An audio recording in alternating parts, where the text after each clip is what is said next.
Welcome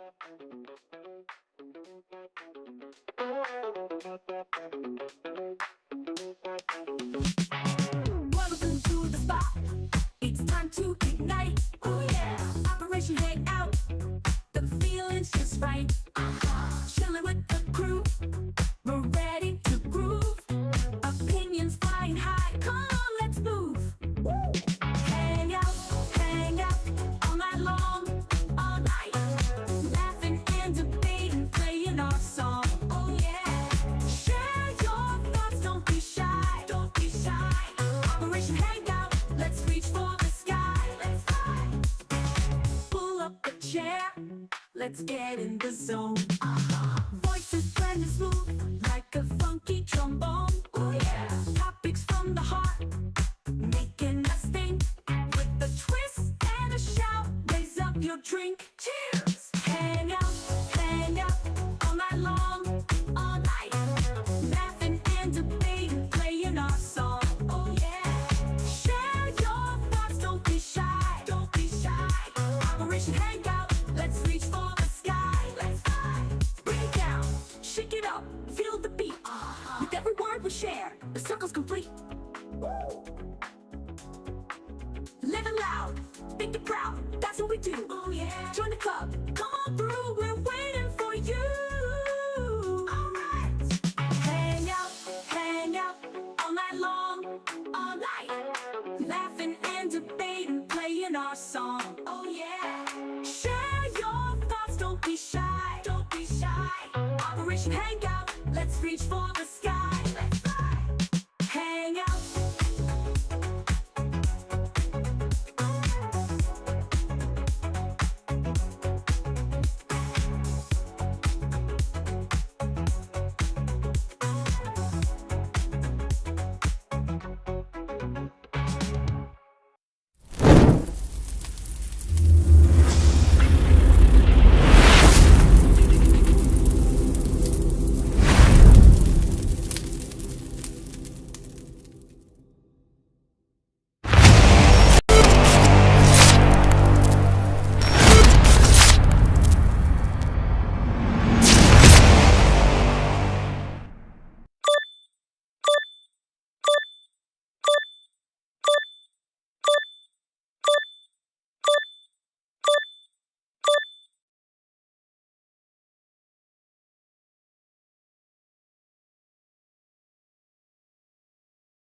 Ladies and gentlemen, we're back at it with another episode of Operation Hangout.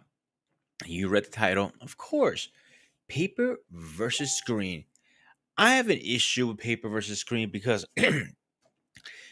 because there's some very good movies that came from books, and there's some really bad. But before we get into it, guys, do me a favor, hit the like, share, and subscribe. As always, I have my two main guys in the back. Let's get the first one in here. Ladies and gentlemen, please rise as the president enters the building.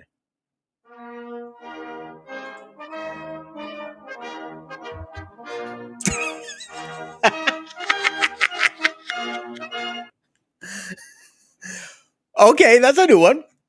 And our next person, and I have a new song for him.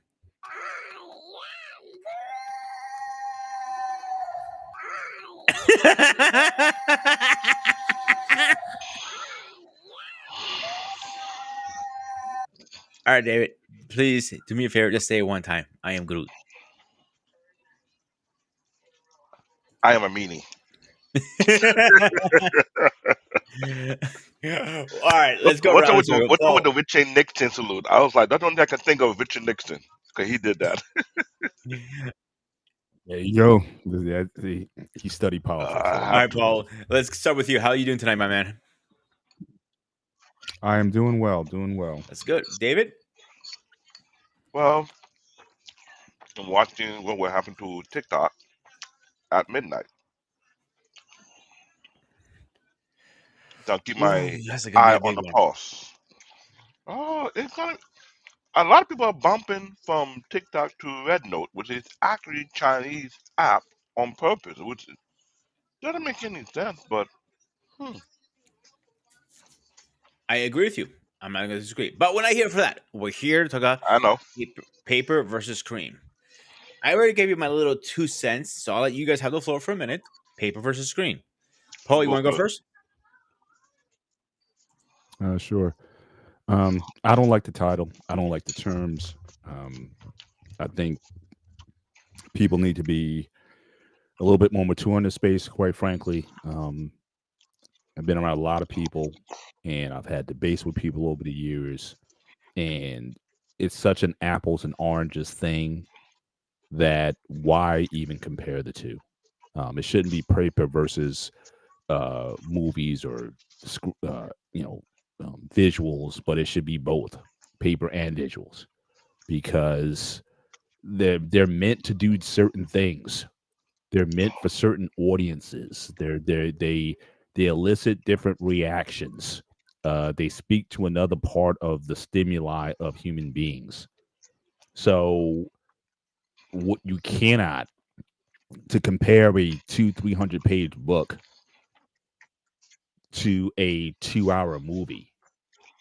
It's just, I mean, it's just um is it's a waste of time. But I so many times I've been to the movies or afterwards or whatnot. Say, hey, what you think of oh, the book was so much better.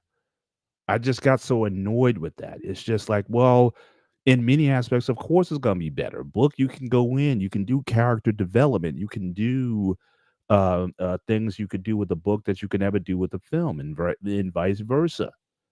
And it doesn't necessarily mean that the film was bad or the film was bad. Now, you can have a bad book or you can have a bad film. But to then arbitrarily say, well, the book was better, I mean, you're not advancing the conversation. So, but again, there are poorly made movies, period. From the acting to the pacing, the directing, the editing. There's a lot of things that can make a film bad. But it doesn't mean that you can't enjoy the book or if even if you read the book that there should be a part of you that you can kind of treat the film as its own entity because there's certain things you can do in movies that you can't do in books and vice versa. So I'm like, can't we all just get along in this space? But there's those, especially if you're, I think a lot of it too, again, if you are a reader, I know you have some very avid readers who, I think they may prefer reading to something else. It's a medium that they're more comfortable with. And for those people, they may say, well, um, their threshold for how they judge a movie is going to be better. Because again, you love you're going to spend a couple hours a night in a book. Me, I'm not. I have to force myself to read. There have been certainly novels, things that I read over time, but it's interesting as well because if I went back and read the novel, a lot of times it's because I enjoyed the movie. And yes, I can say, well, the novel was different, but at least it drew me to the novel. And I guess there was enough in the novel that stayed me connected to it. Because a lot of things, I may just pick up a book off the rip and start reading, and I have to focus a lot of times to keep my interest in it. But sometimes the novel has enough in terms of the characters or the general plot lines that I stay connected to the book and I can get to the end of the book despite the differences that I might have saw in the film. So I think the book can certainly help the movie or the TV show, whatever it is, it can help the book and vice versa. But the criticality that I see out of people when trying to compare a book to a film is like you're trying to fit a square peg into a round hole. They don't belong in the same conversation, at least not to that degree where you're judging one by the other. Is it a good film or not? Even if they take liberties that were not in the book, can you look at the film as a project or creativity in and of itself? And I think if people did that, they could then enjoy both of them in their own ways. But that was just something that just I grew up with. A lot of book nerds, a lot of geek nerds and whatnot. No disrespect to anybody, but it's like, man, y'all just love taking a piss in a public pool. I liked it, but you got to pee on it because You didn't like it, and you just want to ruin it for everybody else because you were offended that it didn't. The book was, you were outraged that the film didn't align up with the book. I mean, get over it. So that's kind of my general sense on it. I just don't think that there has to be this back and forth. But some people are more critical than I am, I guess. So I guess I attribute it to that.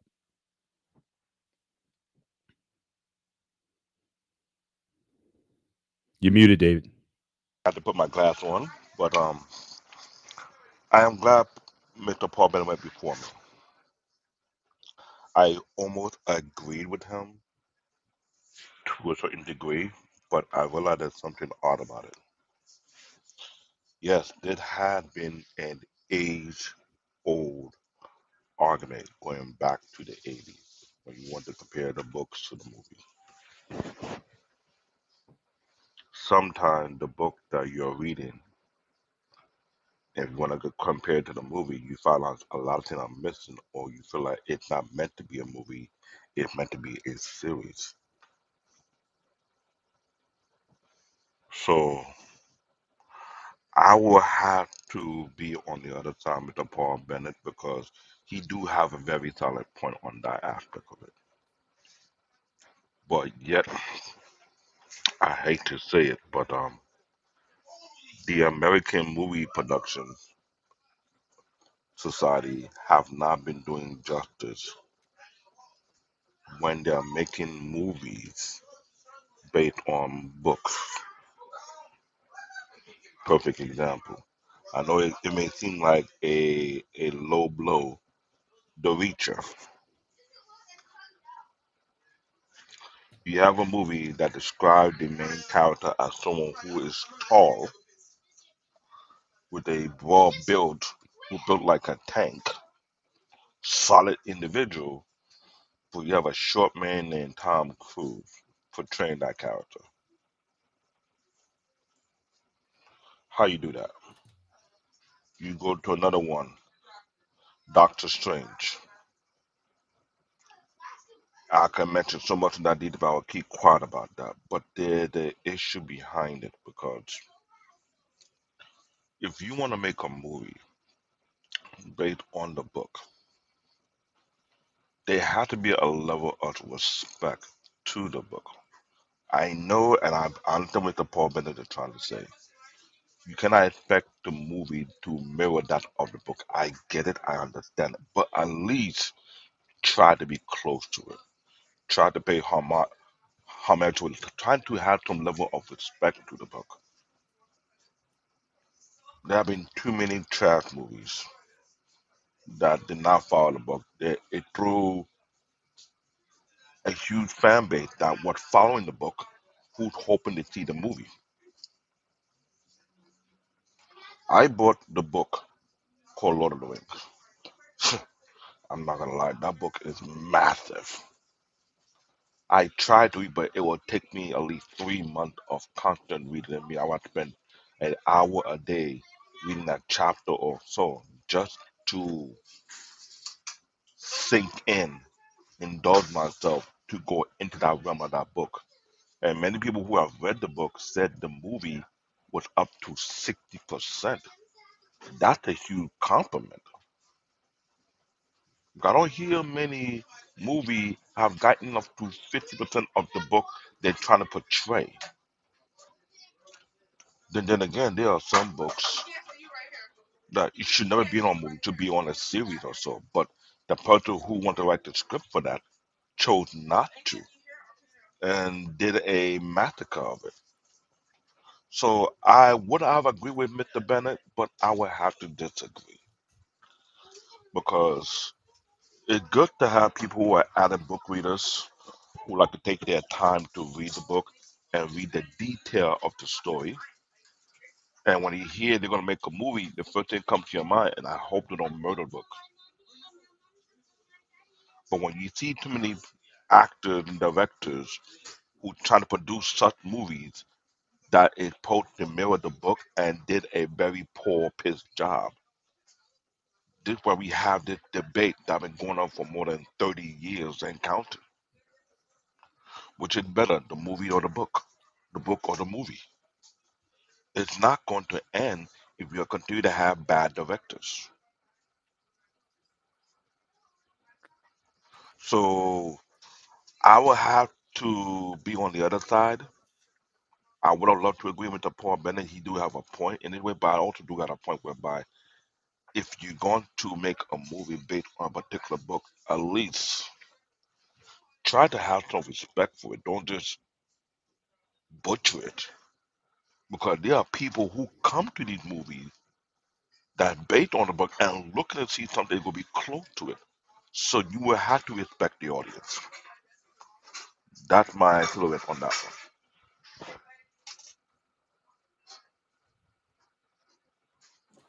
So my opinion is similar to both of you guys. I'm going to use some cheap examples. Walking Dead, a show. So they had time to develop their characters very, very well.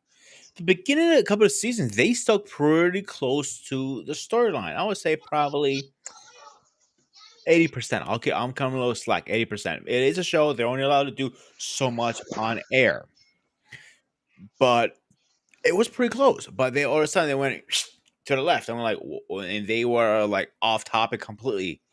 And then hardcore fans like myself like start bitching like, "Yo, what the fuck, dude?" And then it came back on. Then eventually they kind of destroyed the whole series. It was like done. I think people got burned out with zombies at that point. Let's say enough is enough with zombies. All right. Well, Lord of the Ring, great example. I have read the book personally too. The book are, I think it's bigger than a goddamn Bible. To be honest with you guys, is how big it is. Is three like I think it's like Bible of the Bible of the Bible of the Bible. That's how big it is. Like the encyclopedias are smaller than that damn thing. It's a great story. If you get a chance to read it, I highly, highly, highly recommend it. And I'm not a big reader, to be honest with you guys. I'm not a big reader. I like relaxing and watching movies and stuff like that. So by saying that, they 60%. No, David, I'm wrong. I'll say it was only 30% they put in the movie from what was actually in there. That's my personal opinion. Hang on. Hold your thought. Hold your thought. I'll give you the floor next. The other one that I am going to push back also is Harry Potter. I've never been a big Harry Potter person because of my religious beliefs, but I had to do a paper on it, so I had to read it when I was younger. So by when I read it, I realized Harry Potter books as they go further down, they're actually very dark. And they didn't go near how dark it is actually. So another great example, Spider-Man, the first movie. I was so excited to come out. Show off. I yeah. It, do me a favor, David. Can you see the last page? How many pages there are in there total, please? Um, Spider-Man, the Tobey Maguire. They were nowhere near what the original story was. How, yeah, some parts was how he got his powers, but it never talked about how he developed his web shooters. It never developed that. But the beginning, it was very close to it, The but last page is 1,178. Jesus Christ, that's humongous. But it's a detailed story. Tom Clancy's books. I have read a lot of Tom Clancy books. I love Tom Clancy. That is my dude right there. Like, if I could have a crack a beer and he was around, I will crack a beer and pick his brain. That's how much. I love his books. And a lot of his stories, they came out into screen or nowhere near, not even 5%. But again, it like Poe and you said, is a movie. We gotta cut him slack when it is. You only have so much time to do things. I am more okay in a movie if they do part one, part two, and part three. Like if they did Laurel Rings, for example, Fellowship of the Fellowship is the first one, right? Fellowship of the Ring. Thank you, Fellowship of the Ring. If they did part one and part two, I'll be great, great, okay with that, and they probably make more money. Just FYI out there. But again, they didn't do that. They wanted to push it out. Why are we cutting corners when you don't need to? The question I have tonight. Who wants to go first to that? Go ahead, David. I want to push back on that. I get what you're Go saying ahead. because in the theater version compared to the director cut version, two different things. I got the director cut, and from what I've told people who have watched the director cut, said it was up to 60%. And I may have to do it my own way and read it and see compare because one, it took them a whole entire year to produce Lord of the Rings, which is the longest time anyone took to produce any movie. In some cases, in most movies, what's the average amount of time that they took them to produce? It was like 3 or 4 months. 6 months is the average. 6 months is the average. Lord of the Rings took them a whole Back then. entire year. Back then. Just keep I that in know mind. Lord of the Rings took them almost a whole entire year. It almost went beyond a year just for one chapter because there was so much detail to cover. There's so much detail to put into the movie. Which I give them respect for because the director himself, he was very careful not to murder the movie. But the author of the book did something that no people can ever thought of doing. He created a whole civilization. He created multiple language, which I don't think anybody understand how difficult that is. I'm a nerdy ass person, and to look in, I've read a lot of books back in the day, but to create your own language for a storyline from A to Z, and you break it down and you have it in detail like that, and you build a civilization and try to tell a story, that's a lot of work. And even though now they're doing this Amazon series of Lord of the Rings, I even feel like if you want to do the book justice, even though you did the movie, you might want to do the series from start to finish. And I'm sure it'll be like maybe multiple seasons, if I'm correct. And I get what you're saying. You may feel like maybe it felt like 30% to you, maybe you're correct. Two can be true at the same time, but I get it, and that's why I say I against what Mr. Paul Bennett you cannot criticize. But if you would take such a powerful book that have a huge fan base, and you say you're gonna make a movie of it, right? And people who are familiar with, but again, Lord of the Rings had a animated adaptation back in the 70s. Did it not? And that was a fraction of what the book was. How long was that movie? Do you remember? Like an hour or some change. They used to broadcast on WPIX 11 back in the 80s. I remember. But how far is it from the book, in your opinion?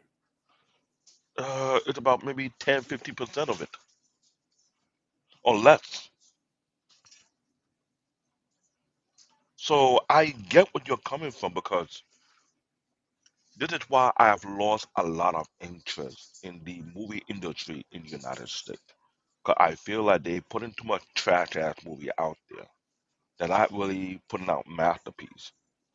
But we look at other region of the world, Japan, China, India. Oh, 1978. Thank you, EJ. Some people want to make sure if they're gonna make a movie based on the book, they make sure that they're as close to as possible to the detail of the books, so that the people who are familiar with the book who want to see the movie hope that it did it justice.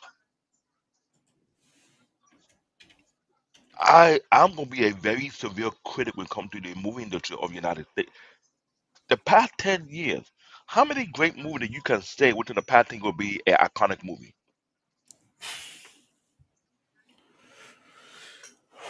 That's a hard one, actually. That's my Like, point. Because there was too many duds. the only last movie that I can say that followed the book 80, no, 95% to the story. And there's a reason why they did it like that, too. Because the backlash they would get from people. The actual survivors helped, they wrote the book and helped produce the fucking movie. Do you know what movie I'm talking about? What movie? 13 Hours.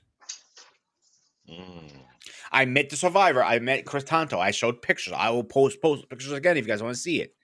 I met him, and he even said it because I went to a book signing down in Pennsylvania, Jim Thorpe, It's about an hour and a half where I live now. Back then, it was 45 minutes where I lived in Mount Pocono.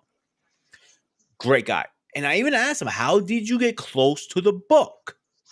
He said, "Simple. We were not going to sign off to it until we get it perfect. We understand we had a couple things out because it is Hollywood in the day, but we wanted to keep the story as close as possible." That's why I think the movie's 3 hours long. Hang on, I'll look it up right now. How long is the movie? 13 hours. And it because it is a humongous movie. Where is it? How long is this fucking thing? Um, but as I'm looking this up, they did it. That shows you right there. It is possible. So why do we have to always take shortcuts? I'm not saying it's going to happen in every case. I know you're going to disagree with me, Paul, and okay, I want you to disagree with me because I know every case is unique. But when you don't need to take shortcuts, why do we are taking shortcuts? That's my question here. It's not about what shortcuts are we talking about? First of all, how much money does it cost to write a book? In practical terms, don't give me the details about the publishing house and all that. You sitting down because you have some creative talent and you sit down in your basement, in your office, wherever you get your inspiration from, and you write a book. It costs you virtually nothing to do that. Nothing. I agree. But how much does it cost to make a Millions, film in millions. today's market? Hundreds of millions of dollars. So what shortcuts are we talking about? There's no shortcuts. It's just either it's bad writing, bad directing, but it's not about the money. They're not taking shortcuts to these films. They're putting way much more on the line than the author of the book. Way Mhm. more. So when I hear about these shortcut things, it's like, look, it's either good or it's not. Judge it on that. The second thing I'm talking about here is again, most of these films, it's even in the lead up to the film. They call it an adaptation because you know you can't do everything that's in the book. So you're told ahead of time. This movie is an adaptation of what is Shelley Finkel or whatever it is. So for you to even go into the theater expecting it to be like the book, when they tell you ahead of time, or even in the thing, in the trailer, they'll say based on the novel by such and such. You should already know that they're not trying to nail it right. It's inspired by that particular piece, but it's not meant to be a thoughtful translation or verbatim of what the book was. I'll give you that. So for you to go in there with that expectation and then say, "Oh, but they told you from jump it was never supposed to be that." And there have been instances where the film is actually in a lot of ways better than the movie. Case in point is Jaws, which interestingly enough, I've been revisiting over the past weekend. The original book by Peter Benchley back in 1973,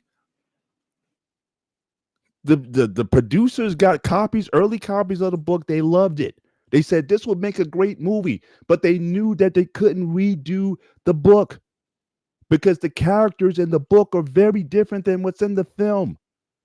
And the book was much more graphic in terms of the violence. That if you want this to be a major film back then, you couldn't just produce an R-rated film. It never would have been back then. R-rated films typically were not blockbusters. So they had to cut out some of the violence that was described in the book. And they had to play on not so much. There was only 4 minutes of the shark shown in the film. Total 4 minutes. So they played on suspense. They played on cues, shots under the water. They didn't show it. First of all, the mechanical shark kept breaking down in the film, so they couldn't show a Yeah, lot I of the remember shark that. anyway. And there's certain parts in the movie that were never in the book that if you take it out of the movie, it destroys the movie. The my favorite part of Jaws is the nighttime scene when they're in the cabin and you have the main skipper of the boat. He talks about his experience on the Indianapolis. Go and YouTube that if you never saw it, if you remember from the film. It is one of the greatest lines. It's one of the greatest scenes in cinema history. Where they brilliantly incorporate the USS Indianapolis, World War II. They delivered the bomb to Titan Island to be dropped in Hiroshima. He talked about that, and coming back, they got torpedoed. 1,100 men had to evacuate. They were in the water. They were in there for 5 days because the mission was so secret. The Navy didn't even know they were out there. They were spotted by an overflying plane. That's the only reason they were saved. 5 days they were on the water. Only 300 and something came out of it. The sharks ate the rest. Gave you a big insight into what drove the man. It's not in the book, but it's brilliantly incorporated into the movie. And the movie was such, you want to talk about blockbuster. Before Star Wars, there was Jaws. I'm old enough to remember the mania reaction. People were scared out of their minds by only 4 minutes of the shark being shown. But nevertheless, it became such a blockbuster of the time. In today's money, it would have made $1.6 billion domestically. And the writer of the book, he went on to sell 20 million copies of it because of the movie. If it wasn't for the movie, yeah, it might have made maybe a few 100,000 copies. Yeah, it could have been a bestseller, but it went on to sell 20 million copies. So it doesn't have to be the book versus the movie. The book can help the movie and the movie can help the book. It doesn't have to be a one-to-one translation here. Either the movie is good or it's not. And the way they did the movie, in my humble opinion, is way more exciting and thrilling. The ending in particular, where the shark gets blown up, than how the book ended, where the shark simply is coming for Brody at the end of the film and it dies because of puncture wounds that were given to it by spearing by Flint earlier parts of the book. The shark just dies. Doesn't have the thrill, doesn't have the suspense, doesn't have that scene about the Indianapolis. A lot of good stuff that was added. And they were overrun, over budget. So cutting expense, they were way over budget for that film. And they had delays because of shooting, because the shark wouldn't work and everything. They went all out, but still, they stayed the course and delivered the movie. And the rest is it. The movie was so successful, it even helped the original, the Warner Brothers, whoever came out, the company itself, their stock went up by 22%.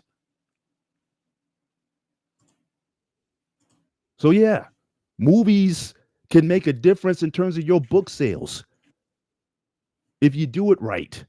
And that's the issue. Either it's a good movie or it's hang on not. a second. The people who did the movie was Universal, by the way. Universal, thank you. So yeah, their stock went up 22%. It was a huge, it was a cultural phenomena. It was mania. It was Jaws mania. They used to show TV commercials to promote the film of people live in the theater screaming their heads off, running out of the theater. It was a cultural phenomena. So yeah, The Godfather. Shout out to Mario Puzo. I didn't know about The Godfather movie until I watched the movies. I think I watched The Godfather almost religiously, like at least once a year. It's like The Godfather 1 and 2 for sure. 3, I liked. It wasn't as good as the first 2, but I watch it every year. But guess what? I went back and read the book because of my love for the Godfather movie. And so you can say, well, the Godfather movie only got maybe 60, 70% of the book. But again, there was enough in the movie that I couldn't put the book down because the book I felt filled in details that I might have been asking from the movie, but it filled it in. So it can work. It has worked. And so again, instead of having this sort of hostile relationship or this books versus this or that or whatever, I mean, look, just take them for what they are. If it says based on in the trailer, if it says adapted from this, then you should know that. So why get upset about it because you think it your expectations were ruined because I had so much more for this movie? But that's what an adaptation is. You want to call it butchering, but again, but that happens all the time. And the last thing I'll say on this point, I think there's a lot of hypocrisy here because people talk about, especially when it comes to comic books, they're the biggest hypocrites, in my humble Oh, we opinion, are.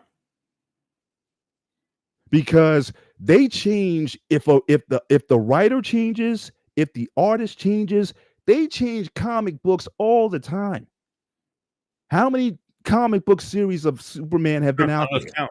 From the original DC, from the Silver Age to the Man of Steel to the New 52. Where's the vitriol then? Oh, they changed his costume. Go back and look at the original Superman costume versus what it is I'll give you a better today. example, Paul, really fast. When they changed the webbing on Spider-Man, they called it the spaghetti web because the way it was drawn versus a straight line, it was an outburst. Mhm. But now that is the point. That is the standard to draw the webbing like that. But again, but his costume has changed over time. So remember, Spider-Man used to have the Yeah. webbing under his arms, I guess, to help him. That was a thing for a while. What happened to that? So again, so everybody in the comic book world, they'll change it up. They'll change how he looks. They'll change long hair, short hair, more muscular over time. Change the suit design. Change the origin story. Even in the film, Superman, the film, the movie, 1978. How was Krypton destroyed? Was Krypton itself destroyed? Or did the sun that Krypton surrounded, which was in the movie, Krypton wasn't destroyed in and of itself.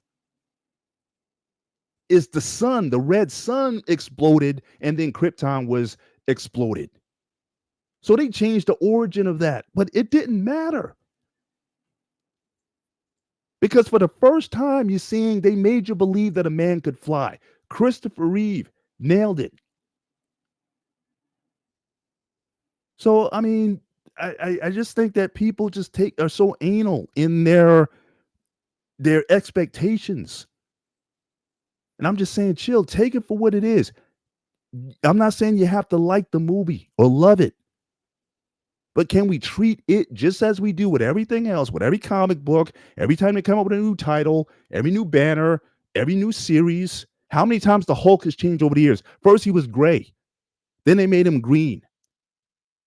Then they made him when he had that buzz cut, with the bald all the way around his head. Then they made him with long hair. Then they made the Hulk he could speak, and then they made him where he's Smart Hulk, Red Hulk, all these different ones. Nobody says anything about that. So I'm just saying, people, bring it down a little bit. That I guess that's all I'm saying. And this is probably the most animated as long as I've been in this YouTube space. This is probably the most animated is what you will ever see me in this space, because this has been my whole life, going back and forth, getting into arguments with people getting way out of proportion in their outrage about they did that. I can't believe they did that. And oh, that was so horrible. Oh, they took it away. Oh, I hate this. I hate the world. I hate it's a movie. It's entertainment. We're supposed to have fun here. Let's, Hey, Paul, question really fast. Are you losing your voice? No, I get this is like I said, this I keep the temperature pretty mellow in these spaces. But you're hitting on the thing that probably gets me the most animated. Jackpot. So yeah, this is a new side. So I'm revealing this is kind of this is the human side of Spock, so to speak. This is Spock out of this is me, in Pod Far or something like that. I'm not in my right mind right now. Let me add on to the contradiction on the comic book. When you mentioned the Hulk, I remember that. And I saw one particular edition they had out there, and they said all those version of Hulk that you're talking about, it fall under the same Hulk, meaning it based on whatever trigger with person that may come out. And I was confused. I was like, where's this coming from? Because I was a big fan of the Hulk. And next you know that their book are showing the spectrum of Hulk, meaning what caused these different versions of Hulk. And they're saying that all these versions are still under the same Hulk, but something can trigger one or the other. I was like, okay, now I get what you're coming with the comic book. Comic book have been contradicted. What I've been trying to point out, there will be on our future episode on Anime Unlock, manga versus comic book. Because we're going to go into a deep dive about that. Because what you're referring to is a lack of consistency. Now, the reason I'm saying there should be an argument between book versus movie, I'm not going to base comic book or comic book change their view on the storyline the same way they change their underwear. So I cannot trust them on that. But when you're making movie based on books that had a huge fan base, you still and you have a solid argument of the yet the year according to Jaws. I respect that. I cannot argue that point. Yes, that movie helped the sales of the book. I totally agree with you. 20 million. What book has ever sold 20 million in the 70s?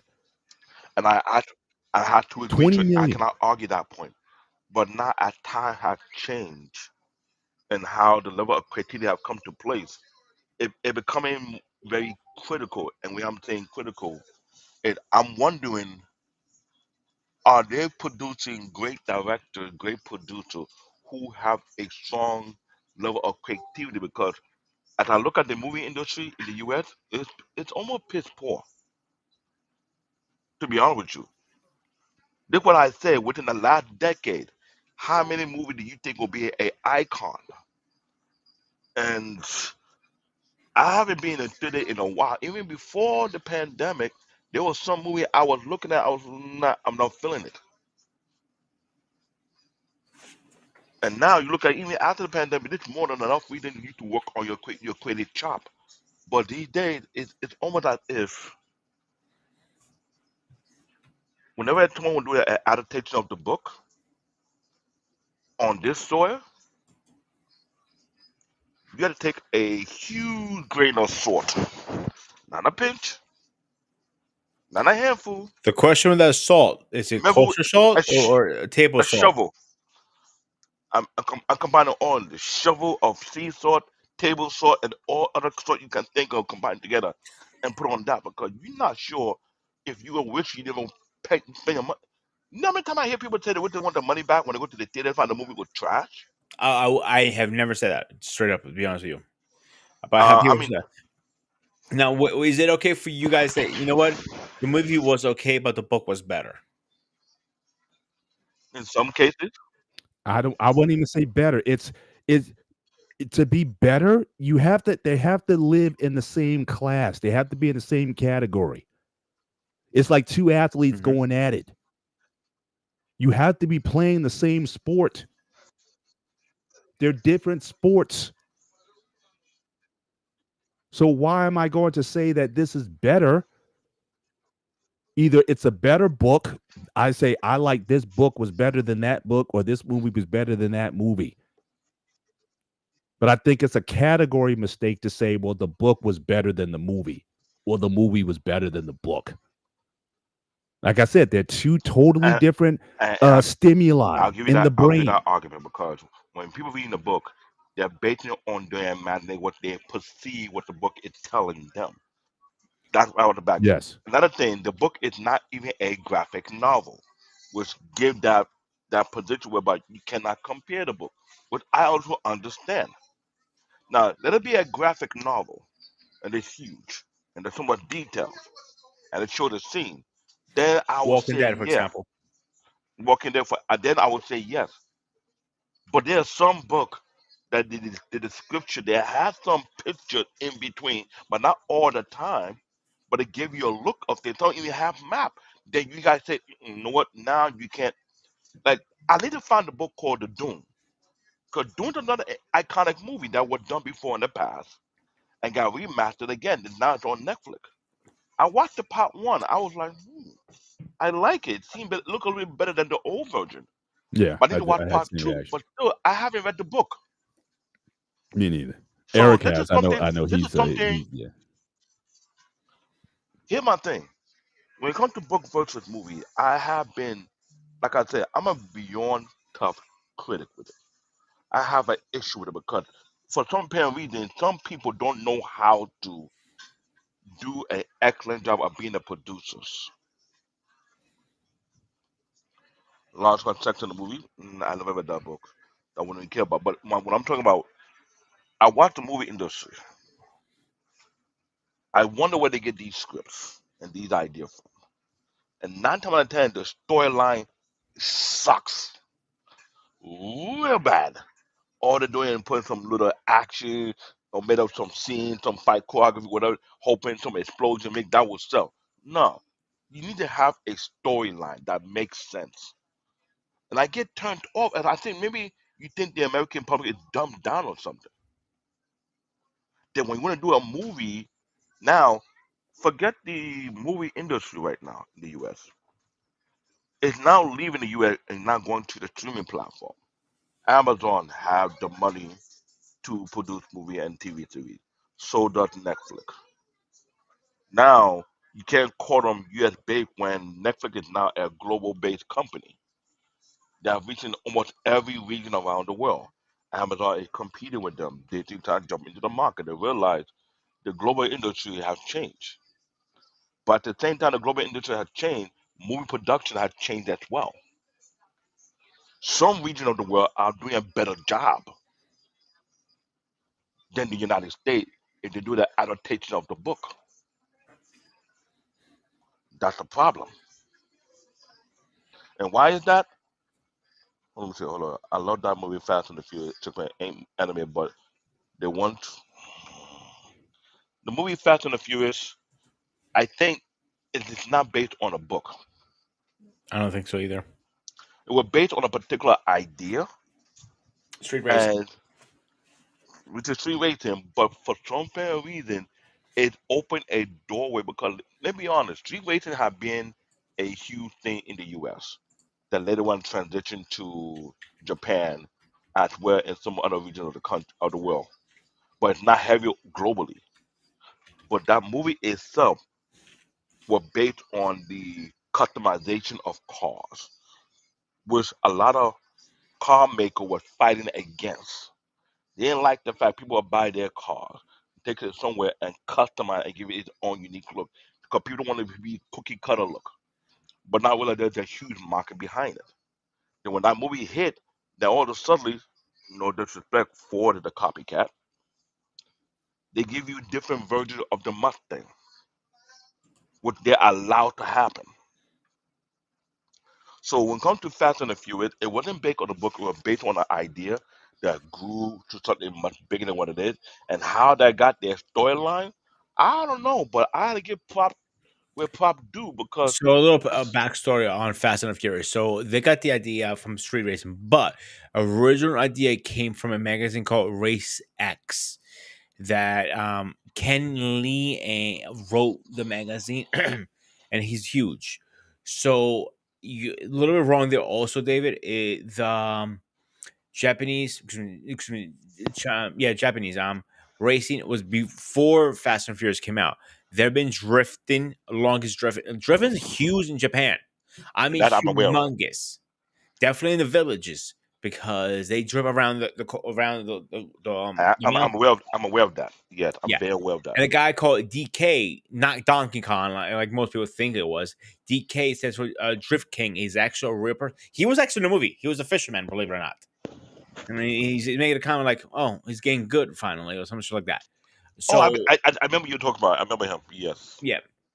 So by that said, this was supposed to be a one or two series, one or two movies, and that's it. I think it was one originally, if I'm not mistaken, and it just took off like crazy, and it just got too much. It got to the point now they're not even racing; they're fucking flying out of fucking planes with a car, kicking, carrying a fucking safe in the back, and like, oh, this is supposed I can still fucking save with this one car.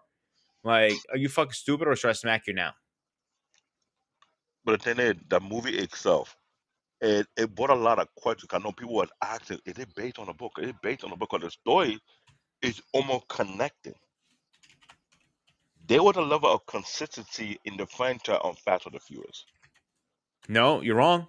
You're wrong. a certain level, but wasn't all the way through. I didn't think it was consistent all the way. For It a was a first certain. couple, the only thing was consistent, and I'm gonna put a hard back on this one, is the vehicles would shoot up, not even racing, because they were from street racing to like course racing in the middle of the fucking street.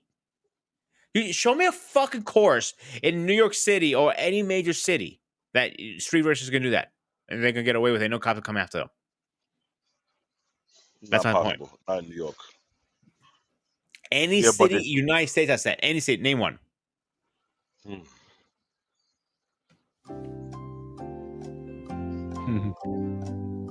I wouldn't say Florida, but Florida had some crazy cops. And here's the Um, funny part now, David. Overseas, their cars are so suited up to catch them. They use supercars as cop cars. I know Yeah. So I only Oakland. um yeah, I don't think they can do that either. But my point is trying to get is with this Fast and Furious franchise, it's too far right now. Like, it should be it should be shot by now. David, I mean Paul, what are your opinion on Fast and Furious? Are you a Yeah, I mean, fan? it went from sort of like I said, like you said, like a street racing type of Yeah. thing to then doing these gravity defying canyon jumping things. It's like the Dukes of Hazard from back in the day when the General Lee would jump I'll over cut you off one ravines second. and rivers and stuff, and the car would be fine. I mean, it you got to suspend reality because the stuff was just too crazy. It became about the aerial tricks in the cars than something that was entertaining. So I just think I think that the effects just went too. It was just too much for me after a while. So I'm gonna add a little twist to it. Now, if this movie was called, let's say, Call of Duty, I'm looking at the poster, for example. Okay, I can see the fantasy because it's not a real story. Seriously, I'm gonna poke your eyes out. If it was, Call of Duty. I'm using an example. Okay, Battlefront, better. Fortnite. I'm using something. Shut up over there. You're in timeout. I mean, any fantasy driven, like you have no level, no barrier, no rules. You can break any rules you want. Okay, I can give you a slot there. Come on, dude. But now you're like, you went from street racing outlaws to illegal again to outlaws again to Vigilante, mercenaries. vigilante mercenary kind of thing. Yeah, vigilante mercenary. Yeah, you got a point. It doesn't make like okay when they brought the Rock in, I thought he was going to capture them and then cut credits. End of series. Goodbye. Salute. See you. Have a great day. That's what I thought it was going to happen. To be honest with you. Then he's talking about baby oil on their foreheads. And No, actually, first the and fun foremost, fact no. Fun fact, that was actually a real joke thrown at each other between that's where I was going to go Tyrese with this. Yeah. and Dwayne, but they kept that in this scene because The Rock did him real dirty, and the director thought it was so funny they kept it on purpose because that was like a low blow. I was like, oh God, why you do that? So That's where I was gonna go. Like it was supposed to be another joke, so I don't remember how exactly it broke down to the T. And Rock walks in and goes, "Hi, how you baby oil, for your forehead or some shit like that." Like because he lobes up on his body, baby oil, get it? But anyway, my point is trying to get that is when the Rock came in, they should have ended it there. But then they did a spinoff. Okay. The spinoff I actually liked, to be honest with you guys, because it wasn't about racing. It was about two dumbasses trying to beat the shit at each other and save the world at the same time. So I could have got back behind that. But now they went back to let's race through cars again. And I'm like, huh. And the cars are bringing into it. Some of them are like, okay, a Dodge. Okay, whatever. Now you're talking about they're racing a what was it? A Lamborghini in um what Middle Eastern country? I can't remember what it was now. From It, from I floor see what to you're saying. floor to floor to floor to I see floor. what you're saying because it got so crazy that they even made a animated series on that on Netflix for Fast and the Furious. Which even even I was trying to understand that there was a level of consistency from the first two or three movies, yes, but as the time progressed in all the franchise, the boy correct, it took off to somewhere unheard of. What I'm trying to get a understand, it's like they decided to see how far can we go with this franchise, how far can we milk it. What they really are milking it, if you ask me. The spinoff was a idea because The Rock brought a lot of viewers or a lot of moviegoers to the movie, and they felt like maybe they have a spinoff with him and Jason. What his name? Forgot his Jason last name. Stratham, I think Yeah, Jason Stratham. something like Statham. that. Yes. But I'm gonna go back to a comment Paul made a few shows before. What has The Rock done is like a franchise like Arnold and all these other guys. He stepped Yeah, into he hasn't had the like defining role. Arnold's had three, right? He's been Conan, he's been the Terminator, and who was the third? There was another one that he. I mean, those are obviously his biggest ones. But Conan, again, not what's that? Conan, Conan, Terminator. Terminator, and oh, I mean, even though it was only one film, Predator, I would have loved to have seen him in a sequel of Predator.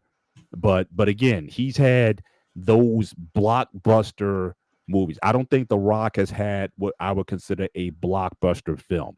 Again, he was brought into the Fast franchise, but he didn't carry the franchise. And I'm saying what movie it seemed like he based a lot of his success on the volume of his films, but he could never shake off the idea that he was associated with wrestling. Whereas Arnold, he came from the bodybuilding space, but again, people didn't look at he's just a bodybuilder. He was able to again become something else. And so my thing is that's the thing I'm waiting for him to see. But I don't know if he'd do it now as far as his yes, I did watch the John Wick series, but Now, I would say this. I thought he would do that with the Scorpion King when he did the first one, and It I was thought he would horrible. come The back. first one. The first one, it was I it disagree. I think wasn't it was horrible. great. It wasn't poor. It was just mm, it wasn't All too right, hang on a well. second. We got a question for lady. She wants us to answer this. Who wants to go first with this? Right, Peter. They're not supposed to, but they do. I'm telling you, and that where the street shows come from, it's called sideshow when the cars slide in and burn the rubber. That's known in big in Oakland. Look it. I think you're Isn't referring that to this. drifting still? Or am I It, mistaken, guys? no, it's not drifting, but they're doing donuts. They mm, are Oh, I burning know what she's talking tires. about. Yeah, they do that. It's very popular over there. Yeah, but what Peter referring to this skill for drifting. Drifting is a very unique driving skill whereby you taking unique current and you still got control of the car and still going forward. oh, she's Even saying in the no. I even don't know in if the you get it. Even in the game called Need for Speed, Oh, just hang would on a second. apply. Yeah, I'm trying to find her question right now. Which one is it, David? Do you see it anywhere? Because I know you have access to. All right, except this one here. All right, there she is. Hang on, she popped in. All right, you're live for once with us. What's up? I was talking about the Quentin Tarantino one. I was like, no, not that one. That was a personal Like, message. Kill Bill? What are you talking about? When he got put up to Quentin Tarantino, I wanted David to talk about that one. I guess it's in You know, your chat. It's not in our chat when he was talking about the that one. Because you already answered the Lovely Bones one. Never mind. if it Kill Bill, because Kill Bill he did 1 and 2, and I'm not gonna lie, I never liked Kill Bill because the choreography and everything was lame. I agree. And what's bad about it, I read into an article they were trying to recruit some choreographer class real after like for Jet Li or Jackie Chan to help with the choreography, and they both turned it down. My issue with the movie, as again, I have a hard time, and I know I am not a person to talk about this, and I know Paul is going to butcher me right in a minute. This Uh is oh. I have a hard time disconnecting me as a fan, a movie fan, and a martial artist. When I see a martial art movie, I'm like, this is so fucking not real. Mhm. Like that's I know I'll use Karate Kid a little bit. Some of the moves are actually real. Like a crank is a jump kick. And so I can get behind that. The Karate Kid, the with Jet Li, not Jet Li, Jackie Chan. A lot Jackie of it was like Chan. BS, but the moves are real. Actually, Drunken Master was in there. The full Kuroho, when he punches, it goes Yeah, straight down. let me correct you on that. That movie called Karate Kid with Jackie Chan was not meant to be the Karate Kid. It would have No, it been was a the Kung Kung Fu Fu Kid. Kid. And I got pissed. Look, this is something I want, ladies and gentlemen. I'm gonna have to really speak on this. There's a lot of mixed martial artists who have partake in mixed martial art. And when we watch certain movies and see the bullshit, we will call out the bullshit. That movie that Will Smith did with Jackie Chan is not the Karate Kid. It's the Kung Fu Kid because it's not karate. Karate is based in what country? Japan. You're doing Karate Kid in China. Where in But do you know China the they practice history? Do you know where karate came from? karate was based on the shogunate samurai art. Okay, even further back. I'm gonna go way back on that.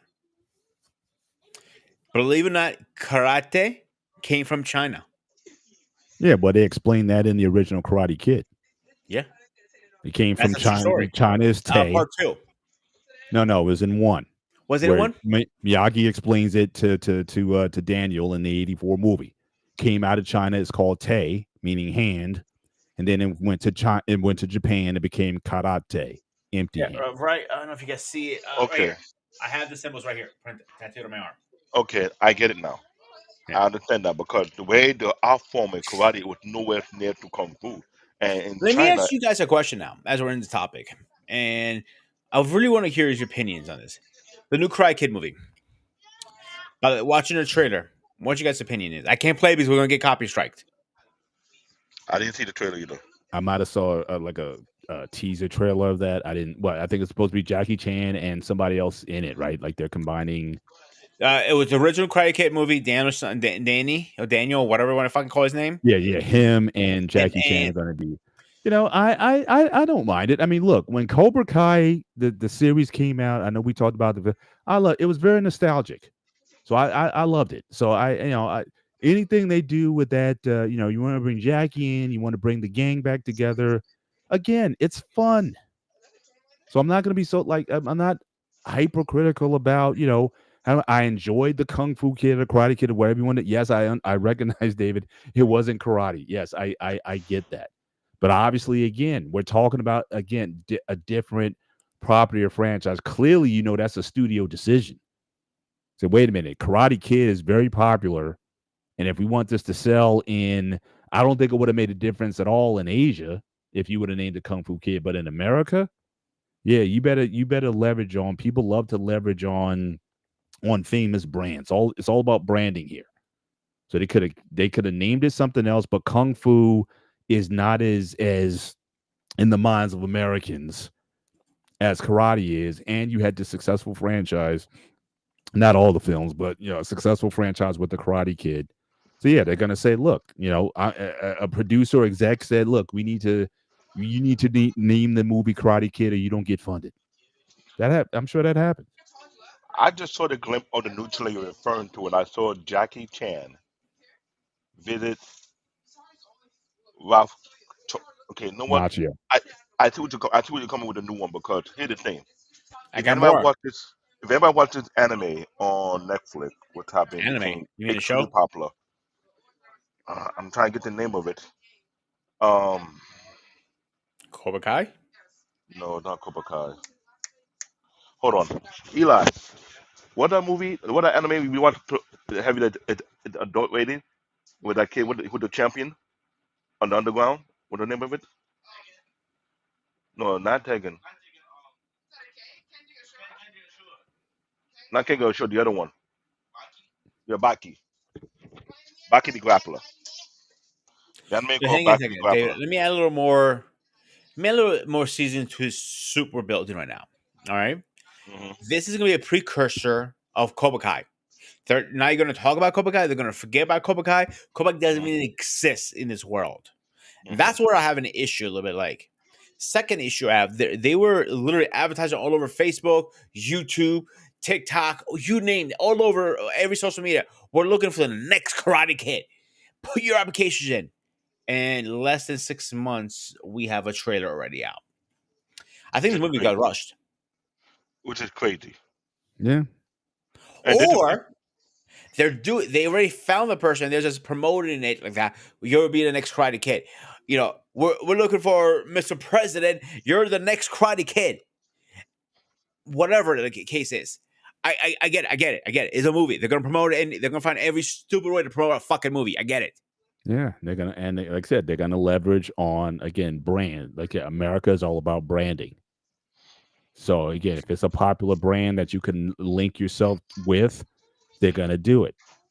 But again, it's a different entity than like I said, a book or anything else. Like I said, a book costs you nothing. A book is all about what's in here, and you can write whatever you want, and then people decide if they want to do it or not. But even then, you try to get a book published depending on who you're dealing with, they may want you to change some things in the book. Hey, we like the concept, but could you change this or that? Could you add this or that? So even a book publisher is going to try to change your stuff. no, that is very true. But here's the thing. When I mentioned that adaptation, no, thing called Baki the Grappler. Baki, the well-known manga book that it had one the massive fan base, and they made the anime of it, and the anime was based off the manga, which was iconic. And it got so huge that when they brought it over here, now here's the thing about manga and comic book. I'll give you a short summary. Manga is not like comic book is not like manga. The people that create these manga, they create them based on either historical issue or based on martial art or based on a storyline they had to build a foundation on. And the way this thing was built up on, they was also giving me history lesson of certain art. They were giving me history lesson of the history of kung fu, history lesson of karate, history lesson of type. They were mentioning the root and how long it dated back to when he was mentioning karate came from China. I had to think about it. I was like, maybe you have a point on that one. That would be another discussion. We should talk about origin of martial art, where it originally came from, how it went from here to here. Maybe we'll We can have do so that on type that. of I'm okay with that. what were brought in for martial art and killed the so there's no expense in the quad. Okay, Sonny Chiba is an old good. Gordon Liu, I understand who he is. Young Wang Ping, I don't know who that guy is. So I'll look into that. But this is something I've been trying to point Time out out a second, because David. Whoever wants to watch the trailer of the Karate Kid, I just posted in the chat before you watch it because I can't play it because I don't want to get striked again. I Right. know we're not big enough to let us showcase something. We're not like Jedi Mike who had that person do such a thing. So shout out to Jedi Mike. This is something where I'm trying to point out because when we come to movie production, when you're doing adaptation, I get what Paul is trying to talk about. It may not be close to, it might be what I get it, I understand, but you know, you make the word adaptation. 9 times out of 10, it can give people a better taste of what they read and see the movie be Yeah, completely and again, useless. but again, like I said, you see it in the trailer, based on, even when it says stuff like based on a true story, they're gonna change it. When we're talking about works of fiction, even on real life stories, they're gonna change some things to make it more interesting in the movie. They're gonna change some character names or amalgamate some characters or whatever. So like the times and dates and things may not be necessarily what they need to be. So again, you already it's so yeah. If you're like a history, like if you're big into like history, right? Political Hmm. history, famous presidents or times or Military periods. history, for my example. Yeah. So if you know your stuff, you can watch that film and be like, or even like I said, if you we talked about this before when we had the military guys on CQ and Angry Elf and Bob and those whatnot. guys.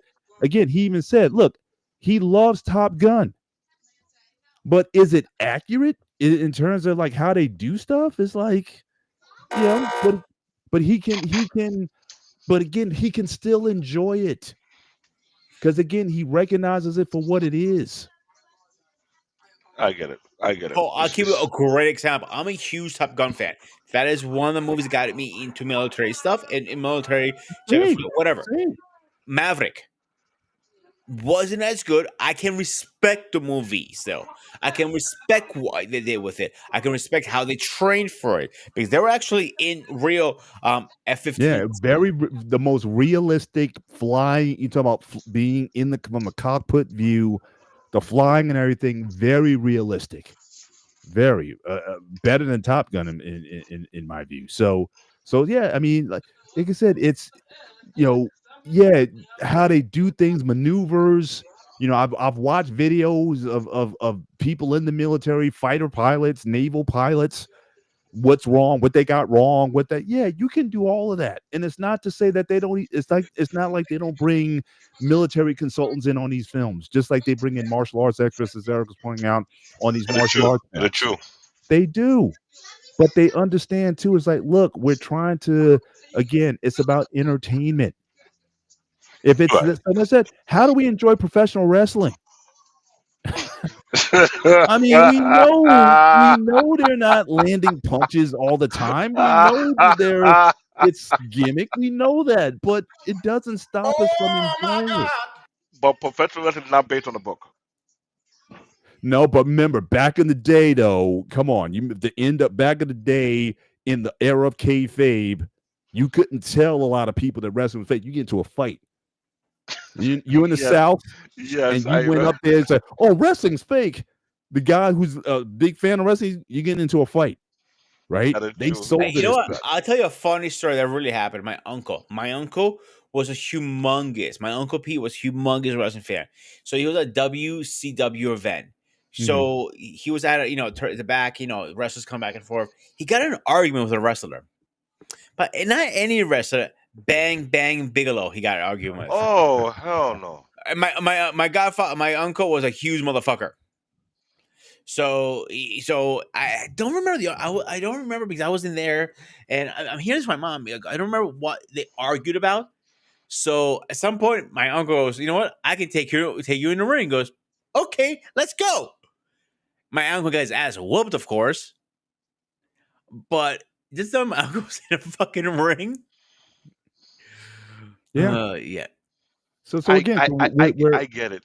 yeah. I mean, we're again, we're kind of like we're kind of hypocritical about some of this stuff, I get it. I and get it. rather than just enjoy it. It's meant to be enjoyed. You're there with your friends. You're meant to hang out. You're having fun. No, I get it. But here my own pushback. Yes, movie are entertainment, saying our TV shows. They're supposed to be adaptation of the book, so to speak. My thing would come to creativity. If you will be adaptation, either you get close to it or you do it better. You don't do piss poor. And the way I'm saying it because I believe the level of directors and producer in America have gone a nosedive. They have never tried to get better. 'Cause a lot of these producers that I've seen that producing movies don't have no idea how to produce a real good movie or a masterpiece or whatsoever. There's something that will make you want to come back and watch it again and again and again and again. Because backdoor era, we have movies that came out in the 80s and 90s that was so goddamn good, you willing to go back and watch it 10 more times. Because it's that entertaining. A lot of movies that been Yeah. coming out, they're not even iconic. It is piss poor trash. It got so bad. It didn't even go to DVD. It didn't go to Netflix or any streaming service who willing to pay for it. So I want to bring a little news update, everybody, really fast. I just got the news. Um, Horrible news for some of you guys. It's What the, official. TikTok is actually banned. They already banned it today, already. Because I know what we're Well, talking about, so I want to bring to everybody's attention really fast. there you Rest in go. peace. it's what it is. It's about to happen one way or another. I'm kind of glad I need to upload nothing in the last 2 weeks on there because I said we wasting my time. I tried to upload the broadcast here, but it didn't pop up. So whatever they did, I don't feel too sorry for it. But Mm. my thing is this: when it comes to producing quality movies, it have gotten real bad in this soil, whereby people have lately decided to look outside the U.S. and see if there's better movie being produced or created. I got sick and tired of reality TV because it was nothing but we got nothing but trash. Let's be honest, there's nothing but trash TV these days. Oh God, yeah. They're very much and Great example. The Jersey Shore. oh, please don't remind me. Dave, you know what? David's favorite show. No, I saw the first episode and I wanted to piss on it. Mm. That Can we bring it's it like back to the just the Movies. yeah, but yeah, go because for it, I'm bro. thinking the only way you're gonna try to satisfy some folks is you got to make the author of the book the writer of the screenplay, or let's just talk about that.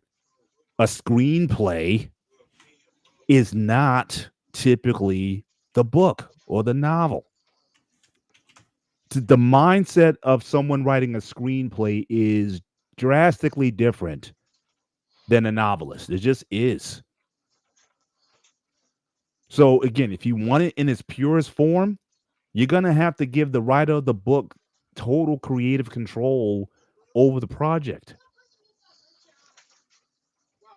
And he has to be the writer of the screenplay of the film. Meaning he had to break down what actor will do what based on the novel. Correct. And then also, but then I think you lose something there. Because again, the great actors, again, a lot of the stuff that we see, those great lines in films, a lot of that stuff is impromptu. Hmm. You know what I'm saying? You just in the heat of the scene, you're going back and forth with somebody or whatever.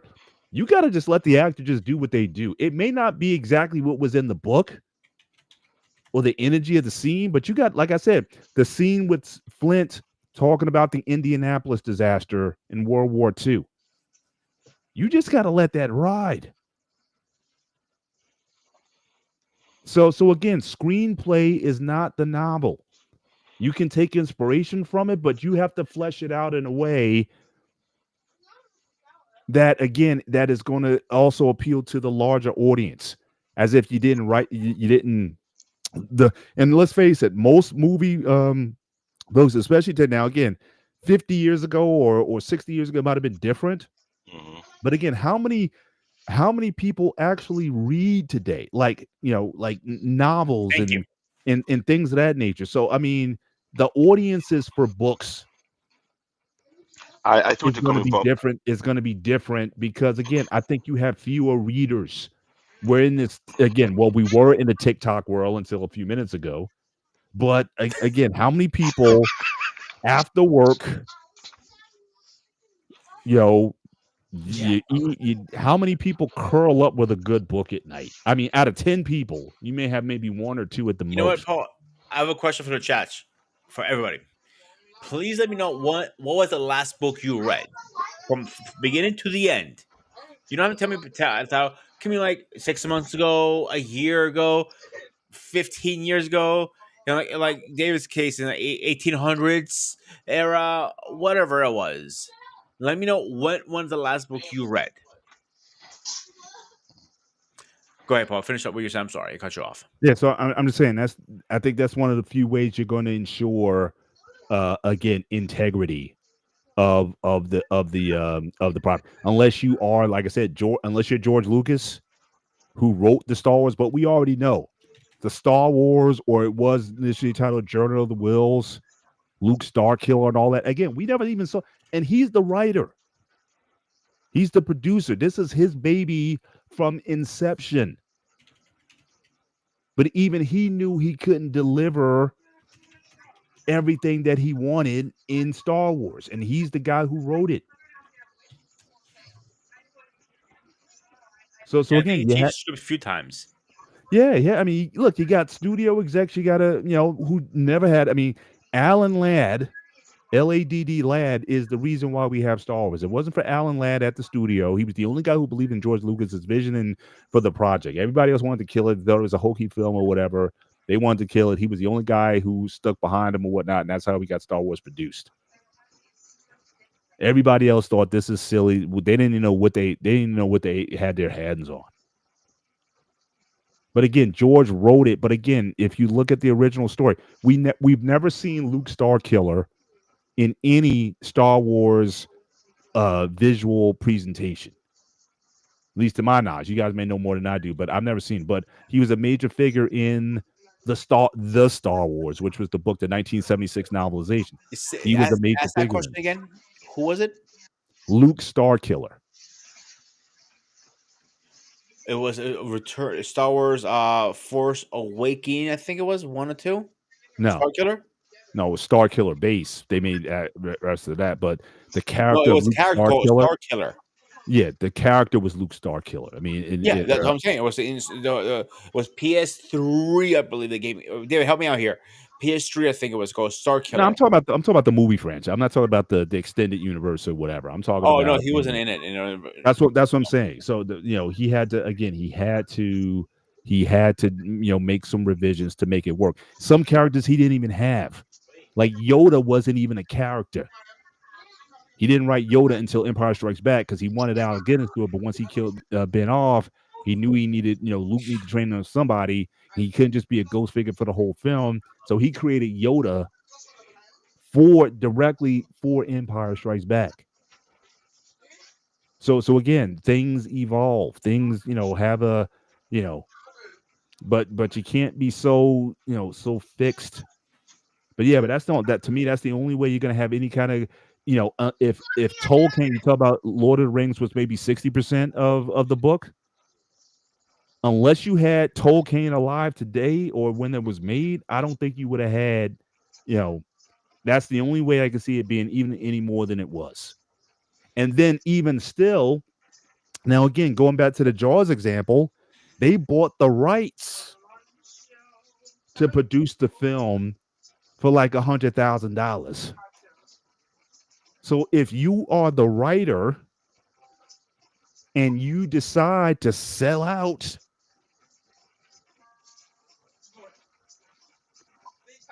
don't be mad at the producers or whatever. They basically when you sell your rights, they tell you up front, we can do whatever the heck we want with this. If you're so much about your artistic integrity, then don't sell out. Or you make a contract where it's like, look, if you're going to make a film with this, you have to keep it 100% the way it is, or else I'm not selling. Have all that, have lawyer after lawyer, hire every lawyer that you possibly can. So that there's no loopholes in it. But if you sell the rights to yeah, we like your stuff. We want to make a film. We really like your stuff. We'll give you $2 million. Are you guys? And let's say if you wrote the thing, are you turning that down? fuck no. Okay. And then they decide to go and butch. Like I said, I can only upset at Disney and Kennedy. George, you sold out, brother. I got a little back. I got a little backstory on that I know of. So George, towards the end, when he was selling, he was burned out. He was completely burned out of the franchise. He had the books written already, the script, I should say. And he was just so burned out with it. He just wanted to pass on to somebody who can do justice to it. He thought Disney's the only company could do justice to it. He had other offers on the table. Now, fast forward to like maybe right in the COVID, beginning of COVID, he was disgusted with his franchise. He literally tried to buy it back from them. And Disney told him, "Yo, fuck you," Nope. pretty much told him. You sold yourself to the devil. Absolutely. You didn't sell yourself to the devil. You got rid of your soul, and you just went. All your hard work got drained. I Yeah. remember watching a Force Awakens in the theaters when Disney first had it. My girlfriend at the time, me and her look. I looked at her and go, "What the fuck did we just watch?" I went back and watched it a couple times. It's really not as bad as you think it is if you give it effort. But you have to get out of mindset. This is not George Lucas Star Wars anymore. Once you get out of that mindset, Yep. it's not a bad movie. And that goes back to what you were saying, Paul. If you get out of your mindset, it's not a book. It's a base off a book or based true story. Then yes, that's the point of this topic tonight. To get through people's head. And I wanted to push back on, but this will piss you off, actually. Let's see if I get you wired up today. I'm gonna be honest, I just want to get you guys wound up a little bit today. That's one of the ones, man. Because again, growing up, it was just a constant. I'm just debating. Argument, I agree with you. It was just all the time, and I'm like, I just want to have a good time, guys. I want to laugh. I want to experience or whatever. I want to I'll have, give you a great example, Paul. When Spider-Man 2004 came out, I was at a comic book store, Mhm. and these guys were arguing. So me being me, I go, I'm gonna put my 2 cents in this. I was a teenager. These guys are older. I probably like your age now, around 50s. All right. I go, what's the big deal? Peter Parker does not win any web shooters. Oh, I started an argument. They're about to fight each other about that. Like, but here's a one. I would say it wasn't close. It wasn't close, but it was a good version of it. And there are a Mhm. couple versions of it. Batman. Again, go back to, and that's why I talked about the comic strip. How many incarnations That's my of point. That's why I'm Spider? bringing that up Yeah, because it's a different version. But I like it like that. The only Batman I didn't like is the last one. That was fucking retarded, in my opinion. This last Batman. I didn't like this movie. I think Mhm. it should burn the script, and they're making a second one. I don't know why, Mhm. but Chris, what's his fucking name from Dark Knight series? Oh, Nolan. Nolan. I think he did a great job with Batman, Mhm. and that's how dark it was originally. Before the car, before everything, when he was just jumping rooftop to rooftop, it was dark. He carried a gun actually back in the day. Believe it or Yeah, not. That's why they developed his grappling hook like a gun, kind yeah. of give homage Yeah, they to. definitely made it more fleshy. Now, look, me, I'm a bit of a stylist. My favorite Batman movie is the '89 Batman. Oh, that's a good movie To, too. I'm so, not denying that. to this day. So I that noir look of things and whatnot. That's still my favorite. I love, but again, I appreciate all of them. The Batman movie that came out a couple years ago. I liked it, but again, I did a disconnect. They're like, this is a new thing. I'm not going to compare it to Nolan, and I'm not gonna compare it to the original Danny Elfman either. It's either going to stand or not on its own. And I could live with the only series I didn't like. I didn't like the Schumacher editions of Batman, Batman and Robin. You know, with Arnold. And all, again not a fan, but again, I'm not tying it to any of the any of the any So, of the other ones. okay, two things on that. Depends which Batman we're talking about. Yes, but did you watch The Flash? Any chance? The Flash movie that came out last Yeah, year. No, I didn't get a chance to see it yet. I heard it was watch it. terrible. But I will. Yeah, I will definitely watch it. But I'm, The reason I say watch it is because they have when Batman comes in. It yeah, wasn't I a know it's Flash the movie. It '89 was a Batman. Batman Yeah, movie. I know enough to know who's in it. So Yeah. I can definitely, yeah. So it did justice to it. Now we have a question in the chat. And I'll let you guys take over. And I'll give you my opinion in 1 second. Where is it? Here we go. Let's tell me what you guys. Who was the best Joker in your opinion, guys? Paul, you want to go Oh first? wow. Oh wow. Oh, I know which one's the best Joker. I'll fight you over it too. Wow.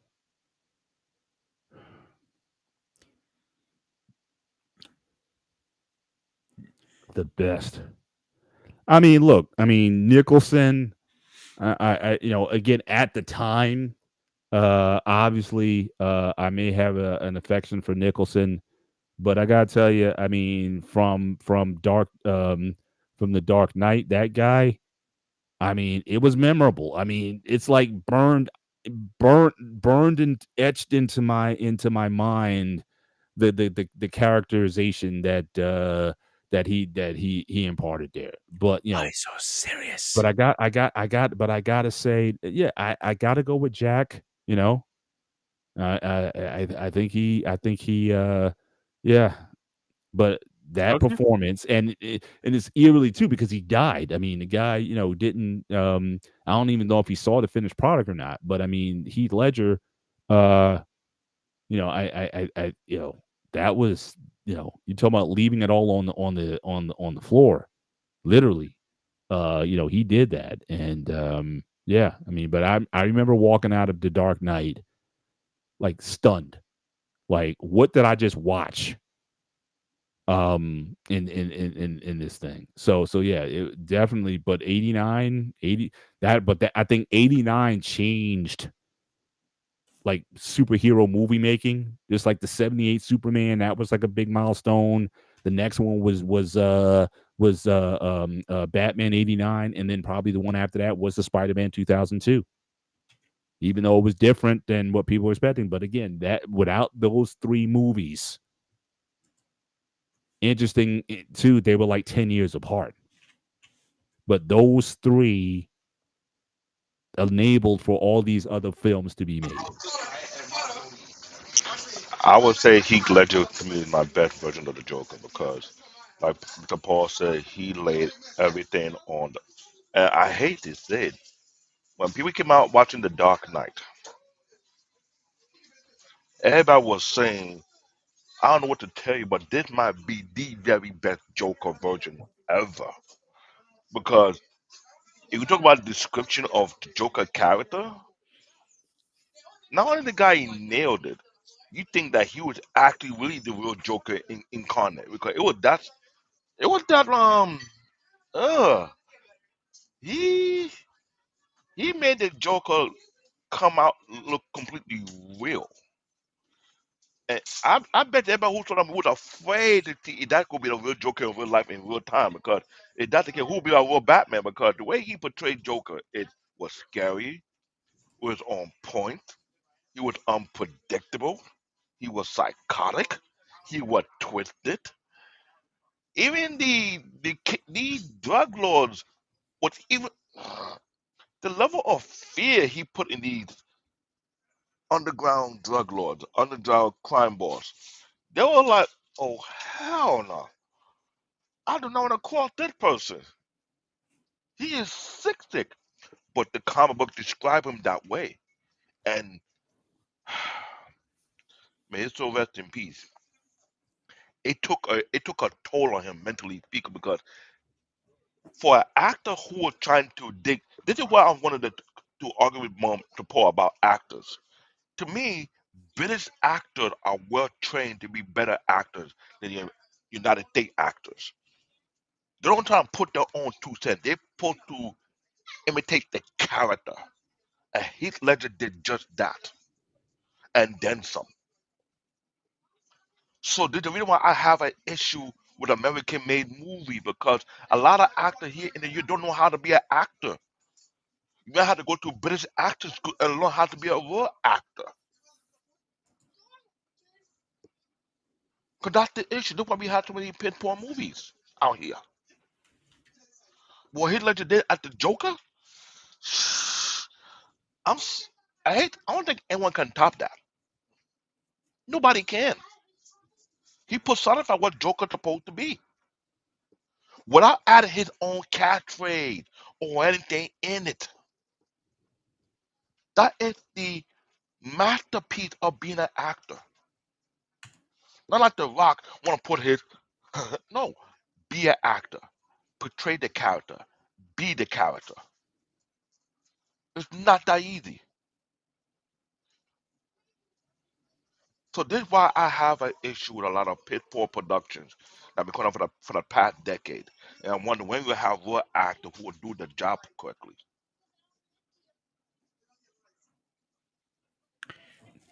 So, my opinion, and we all voted right on this. We all agree on this. Heath Ledger was number one. I know some people say it was what's his name? Jack. Jack. I Yeah, disagree. I don't think I gave a definitive. I mean, No, I know you didn't. it's I'm this for saying me. people that have conversations in general in the world. Everybody goes back to Jack or Heath Ledger. Heath Ledger, I looked it up. Heath Ledger's number one Joker.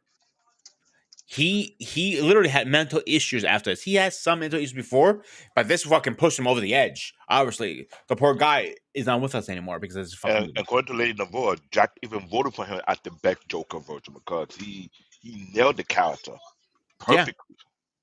How many people can I say have a catch line, a poster made after them? Why so serious? That was creepy posters, and also, like one of my favorite scenes were like, "Did I tell you I got It happened with scars?" Jack also. I'm I mean, sorry. Jack. Remember, Jack was the one who said, "Wait, they get a load out of me." They ran with that back in the day for a while. So again, Hmm. Yeah. he had his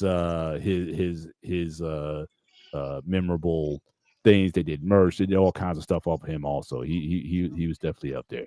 The only one who absolutely abhors, as you can see in the chat, Eric. He never liked Heath Ledger or whatever. He said Eric, he's his own man. He goes off of Oh, I don't know. I might have to, stop being in a fan zone now because it's like. he just thinks differently when it comes to this. But hang on. My thing I was gonna say is this movie came out in '08. We're in 25 now, and people still remember why so serious after all these years. But one movie I did, I think it was, I don't want to say bad. I just didn't like it. I'm not gonna say it was bad. I can't because I have my own opinion. The Joker, the backstory of the Joker. If you're a hardcore Batman fan, you know that's not the real backstory. First of all, Right. second of all, I like the actor. Wait a minute. Wait a minute. Well, again, if we're going to use a comic book standard, you say it's not the background. What if they decide to change it? We're going Oh to give yeah, them a that's new what I said. backstory. We're That's going what to I. renew. That's why I said I didn't like it. I'm not using the back comic book backstory. I just didn't like the movie. Right. I watched it 3 times. I fell asleep twice out of 3. Yeah. And the second one is even worse. I heard because that was a I heard sing that too. along. I heard that too. Yeah, But I'm just thinking, what if my only thing with this, because the actor, I mean, the guy's like the guy who plays him. I mean, the guy's award winning. I remember Johnny Cash movie and whatnot. He was in Napoleon a couple years ago. Quality actor. yeah, he was in Ladder 49. So I'm just saying. So what if if they brought him into the Batman universe, either in the Nolan series or maybe the original, like or the Batman franchise now? Because I don't know if that was ever the plan to bring him I don't think into it was. the Batman. But what if they did? I'm just saying, what if he was that? Because again, the guy can act. I forget the guy's name, but he's a great actor. Jonathan Phoenix. Joaquin Joaquin Phoenix. Phoenix. Yeah. Yeah, thank you. I I mean, put that. I apologize. he's been acting for a long time. I think he was a child actor at first. He's done a No, lot of good I'll work. name a couple of his top movies: is Gladiator, Napoleon, Her, Walking the Line, That's Signs, Johnny Cash movie. Yeah. Brother Yeah, of the Bear, The Master, Parenthood, The he did a lot of Village, good movies. He did a lot of good movies. He did a lot of Ladder good I'm saying movies. 49. he could bring if you wanted to bring the Joker or have him play Joker, but again, more in line with the Batman franchise rather than like an independent property as they try to do with his. I think he could pull it off. I think he has that. And again, we saw him in Gladiator in all these movies. He's got that kind of psycho side to him that would, I think, could make you believable, or you could be terrified of him. I think he's got that side of himself. He can play that psychotic who can scare you. I think he has that capability. So I wouldn't rule him out, especially if they're going to come out with a Batman sequel. Joker wasn't in the first one. I think Penguin, And I forget who the other guy was, but Joker wasn't in the first one. So what if you? I think it was Riddler, but who you bring in as the main villain that you build up to? For which one? Which Batman movie are you talking about? The Batman, the new one, the one that came out in 2019 that come Riddler, out with yes, the it was sequel now. Riddler. Yeah. I'm You're just right. saying, if you brought this guy in and yeah, maybe change up, tweak it a little bit that he's more like the Joker than that's in line with the series. I think he has the chops to bring out that kind of psychotic guy that again leaves you shaken by his level of psychosis. So I want to, like Heath Ledger. yeah, I want to bring this Yeah, comment I'm up a saying he second would be. here. Yeah, So Danny DeVito was an okay Batman, but I know you're not a big gamer, but Paul, I know you. I mean, David, you are. You play Dark Knight? Any chance? Play the game. Yes. Yeah, I played it. Yeah. Marry the Penguin. He was a short guy. Like he had he was talking a certain way. You know what I'm saying? hmm He was a fucking penguin. The guy. The Danny way he wrote him. DeVito, no, Danny DeVito played the Penguin perfectly well. He brought the character of the Penguin out perfectly. I had to give him props for that, and he did it very very well. But what I'm trying to point out is this: there's not too many actors in the U.S. know how to be an actor. Because when you talk about acting and you're portraying a character, the character you portraying has nothing to do with your personality. You turn yourself off and you embody the character who you're supposed to embody. And they teach that in British acting school a lot. American acting school, well, you just do whatever you feel like, or people bypass the acting school and pick people from wrestling, people from the rap industry, people from whatever, or the thing they got their chop into and they throw their own little mix with. That's the problem. This is why how many times you hear me say this? If you want a better movie be done, take that book, give it to Japanese directors, and let us do a masterpiece, and they will give you a masterpiece because they understand if they're going to portray this book, it has to be as close as possible. Or take to the British. British more than likely will have to do the same thing too because they understand the artwork. But anyone in the U.S. for some apparent reason is piss poor.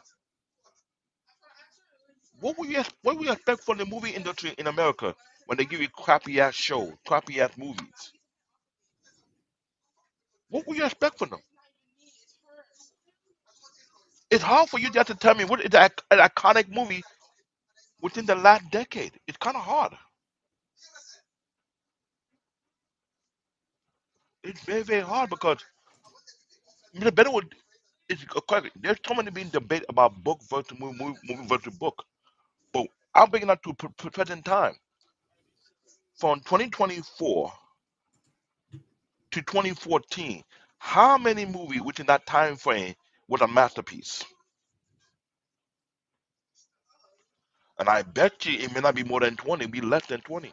yeah. It's not many that I All right, hang on a second. I want to play a small video. I know I won't get strike for this one. I gotta I hope not. behave. All right, this is the Penguin in Dark Knight, and tell me he doesn't look like. Someone cut the mask off his face. No need to be gentle. So that is a Penguin to me. Now to Eric's little comment, be a perfect fit. Eric, my dude, how can I put this? You're wrong. Very simple. You're wrong. He's a good actor. I'm not denying that. A great actor, actually. But I don't see him a Joker. I see him as maybe Joker's bodyguard. Hmm. But I don't see him as a Joker. I don't. I'm sorry. To me, Heath Ledger is scarred in my memory. So he's the Joker. Any Joker they bring, I'm not gonna be happy anymore with him because how Oh, if wait a somebody minute. You comes got in, so you can't be so buried in the past that you can't let stuff No, go no, on. I was no, about to no. go there. Now, give me a second. If you give me an actor who can do a better job than Heath Ledger, hats off to you. If this guy does better, James Masters, right? Did I say it right? Marsters, I think. Monsters. Oh, he's running away now. He's done talking to us. He says good night. Eric, I'm sorry, man. I didn't even piss you off. I apologize. But I Here's the gotta be thing. honest. Let me help you with this one. This the thing. There's certain actors who do excellent job because they apply themselves to the job. They apply themselves to the character, and they bring out the best idea or the best version possible. But there are too many actors who have been dropping the ball. You know what I'm saying? And this is I why do. I'm very critical when it comes to certain movies. I don't care about the actors. My question: can they play that particular part correctly? Look at Tom Cruise. Tom Cruise going to be a well-decorated actor, right? But he failed in a lot of movies. Mhm. And you know why? I'll give you why. He plays Tom Cruise always. He doesn't play the character. Bingo! There are a lot of actors do that. And the worst one he did ever. How in the world would they give that part of John Reacher to a short ass dude when the book described it as a big, tall, tank like? The word tank means he's not husky. He is brolic. He's a monster. He's a Mhm. beast. He will run through you and then some. He will take you to the war and say, "Hello, this your new girlfriend. Kiss the war." That kind of dude. Well, look at Tom Cruise. He might pick my ear, take a cotton swab and do my ear for me. That's the kind Mhm. of dude you look like to me. And he's not the only one not doing that. There are too many actors don't know how to act, but somehow they want to forfeit up with some crappy ass movies, and Look, then they it's play. like I said earlier. How much money did it cost to write the Reacher series? Again, it's a totally you writing all you in the only audience you're looking to satisfy for the most part is yourself when you write. Then after that, then you try to satisfy the publisher. But when you're in the film space, it's a like I said, it's such a different world. Now, to now again, I agree with you when it comes to that kind of physicality. Now, the thing that got me said now Black Panther 2, I love the backstory of Namor, the story of it. Okay. What I did not like was the physicality because Namor, if you look at him again in the comics, he's big. He's like 6'3", 300 pounds. He's a brick. Dwayne Johnson should have been Namor.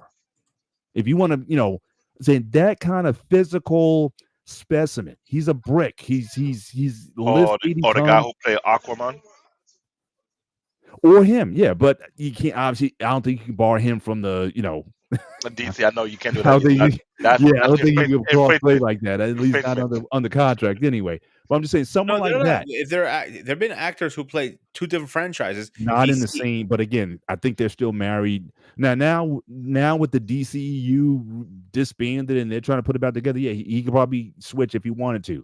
But I'm just saying But, in that role, who was it he again? was still under DC. He was still under DC at the time, so he couldn't play Namor in Black Panther 2. He couldn't. So I'm Let's see. saying, but that's what I'm talking about. That kind of physicality.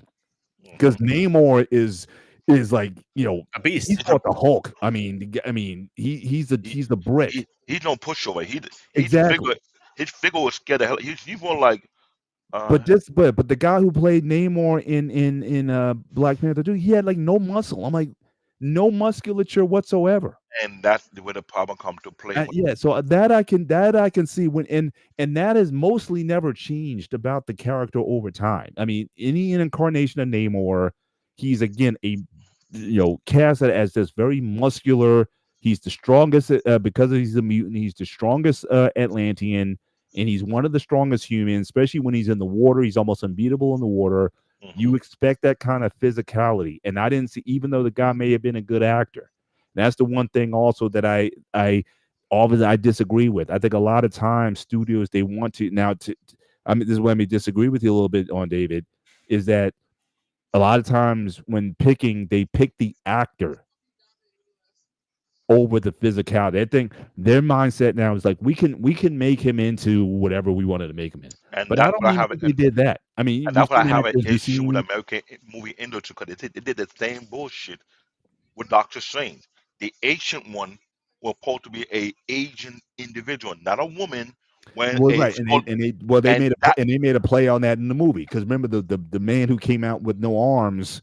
Everybody said, okay, that's the ancient one, right? Because everybody he kind of fit the profile, but then they brought her out. Yeah, so yeah, I definitely agree. I think when you take such liberties with changing that's fixed.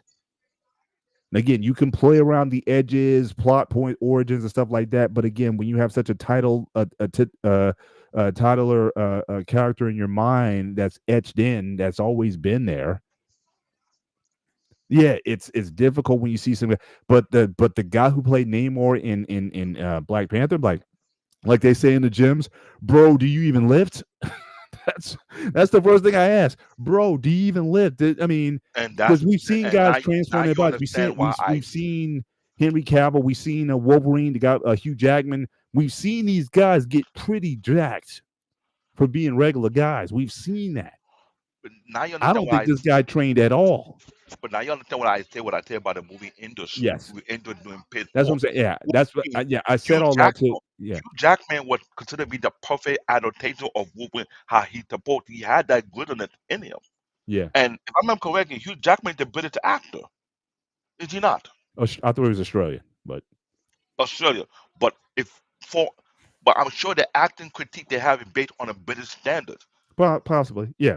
But I'm just So saying, this but that's how they pick. But I'm saying that only works so far. Like I said, Arnold, I would none of us would say Arnold is a great actor, but he was Conan from day one. he got the builds. He That's what I'm got the saying. That's So why structure. I'm He got that's saying why he that got the bill. The you role. cannot quite get away. You can't always. It's about you always try to strike a balance, right? yeah. Yes, he should be able to act, but he should also be able to have a presence. He should have the physicality, and you can't just put a guy in the gym. Yeah, Christopher Reeve was able to pull off. He had nobody, none.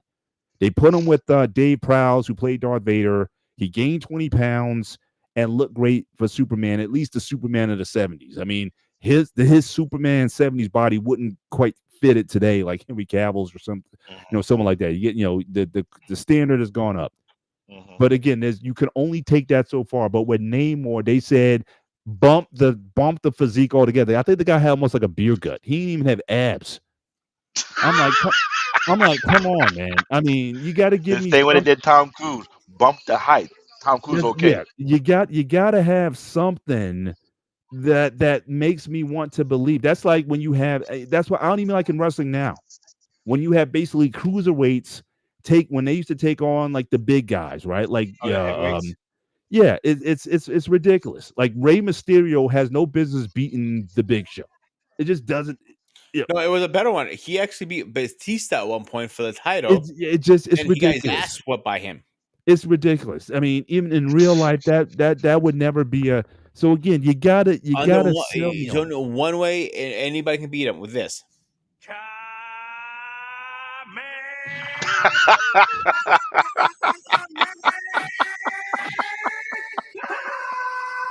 Now, if you throw a Kamakama way, a Big Show, I think he had a good chance.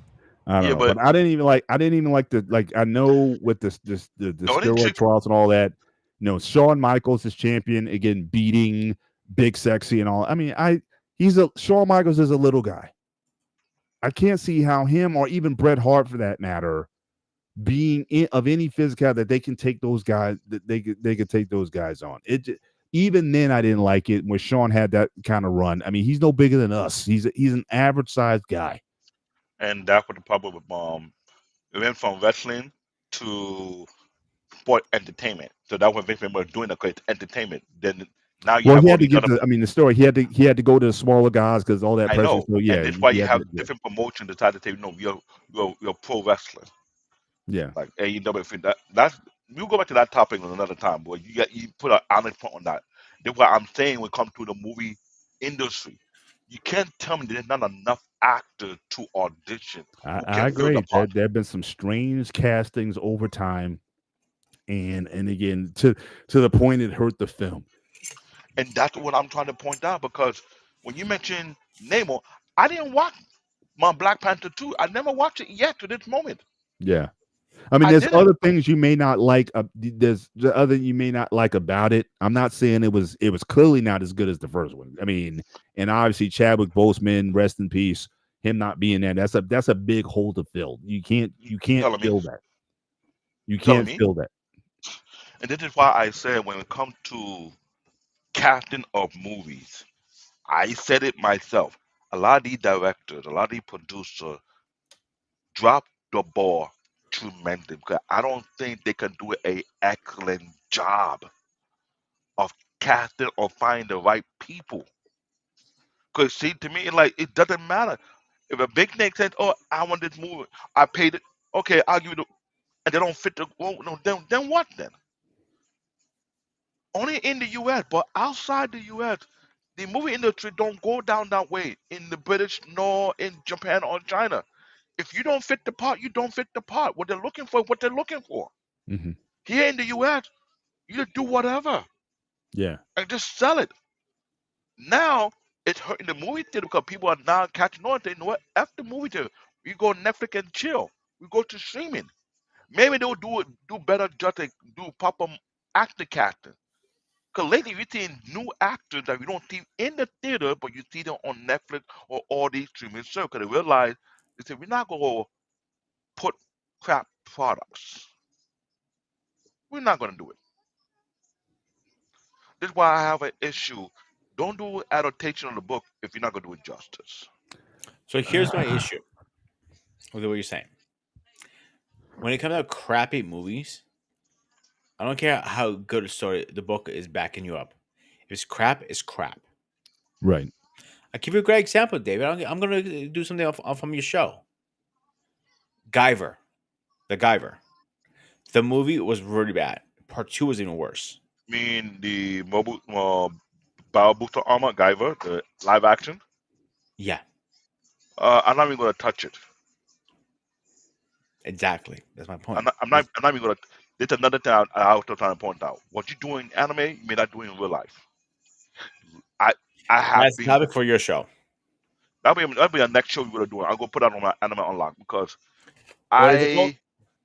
I I've been trying to comprehend what made the. You think that's bad? You think Guyver is bad? Yeah, what worse? The live action Dragon Ball. I hate you right now. I hate you. After I did come, how are you going to bring that shit up? Oh, I have to bring that one up because I've been trying to understand why do people think you can bring something from the anime realm or the cartoon and make it real life and think you will do good with it. Another one, Fit on the North Star, another live action. That was another blow up moment. Like, do you do you even have the camera technology for that? And the reason why I'm saying it, anyone who understands Fit on the North Star, these people are punching human beings more than 100 miles an hour, Yeah. and you're seeing blur. Yeah. And the live action was so crappy. I was like, really? You smoke that much weed to think you can do this movie? Mhm. Were you on drugs? Which cocaine were you using? Me gonna smack that drug dealer and slap you real hard. How dare you get this drug to this director to do this type of movie? Like seriously. And I'll this give what you I'm another talking one. It's about. not even based on anime. I mean, based on live action. I was never a big fan of the Mortal Kombat movies. Really? I know Why? they shot live. I know they shot live actors to do the the scenes in the game, but the movies themselves, I wasn't crazy about It's hard. You got a point. Do adaptation of a video game and maybe live It's even action. harder than anime, I think. it. It's much harder. The first one was alright.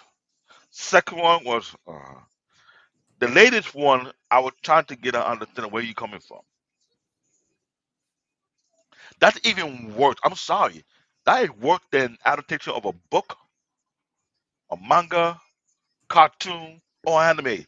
To do a adaptation of a video game, I got one maybe better. Street Fighter. Movie? Yeah, yeah. You know they did a Street Fighter movie where M Bite looked like he was on a diet. The M No, Bite in that movie. look at the Mario Brothers. I didn't like the Mario Oh Brothers god, movies that's a either. horrible movie. Yeah, so I mean, you're asking a lot, to No, what was bad was that M Bison looked like he had COVID in that movie. And it's before Cole was out. No, hmm. anyone who watching to this broadcast, look for the old Street Fighter with my what's the guy name who did him on Gao? I don't remember his name. He did Bloodsport. What, Van Damme and Van who else? Damme, yeah, Van Damme. He did Gao. I Hmm. was not feeling it. When they showed Bison, anyone who defended the Street Fighter game know Bison was a big hulky guy. Oh yeah, he was buff, like the Mhm. He was Rock buff. buff. He was buffer than the Rock. Rock was nowhere near that kind of build. And the fact that you brought and everybody looked like he had COVID, he lost all his muscle, he was in the hospital for that long, and he did to put him with the power. I was like, what the hell is this? EJ, thank you. After Battle Angel, that's based on another game too. I'm not all these adaptations Was it a game? I thought it was a manga. It wasn't a game. Alita Battle Angel. That wasn't a game. slightly from anime and also based on the game. Hmm. But that's what I'm talking about because when you do an adaptation of a video game, you're really asking for the toughest critic possible. Literally,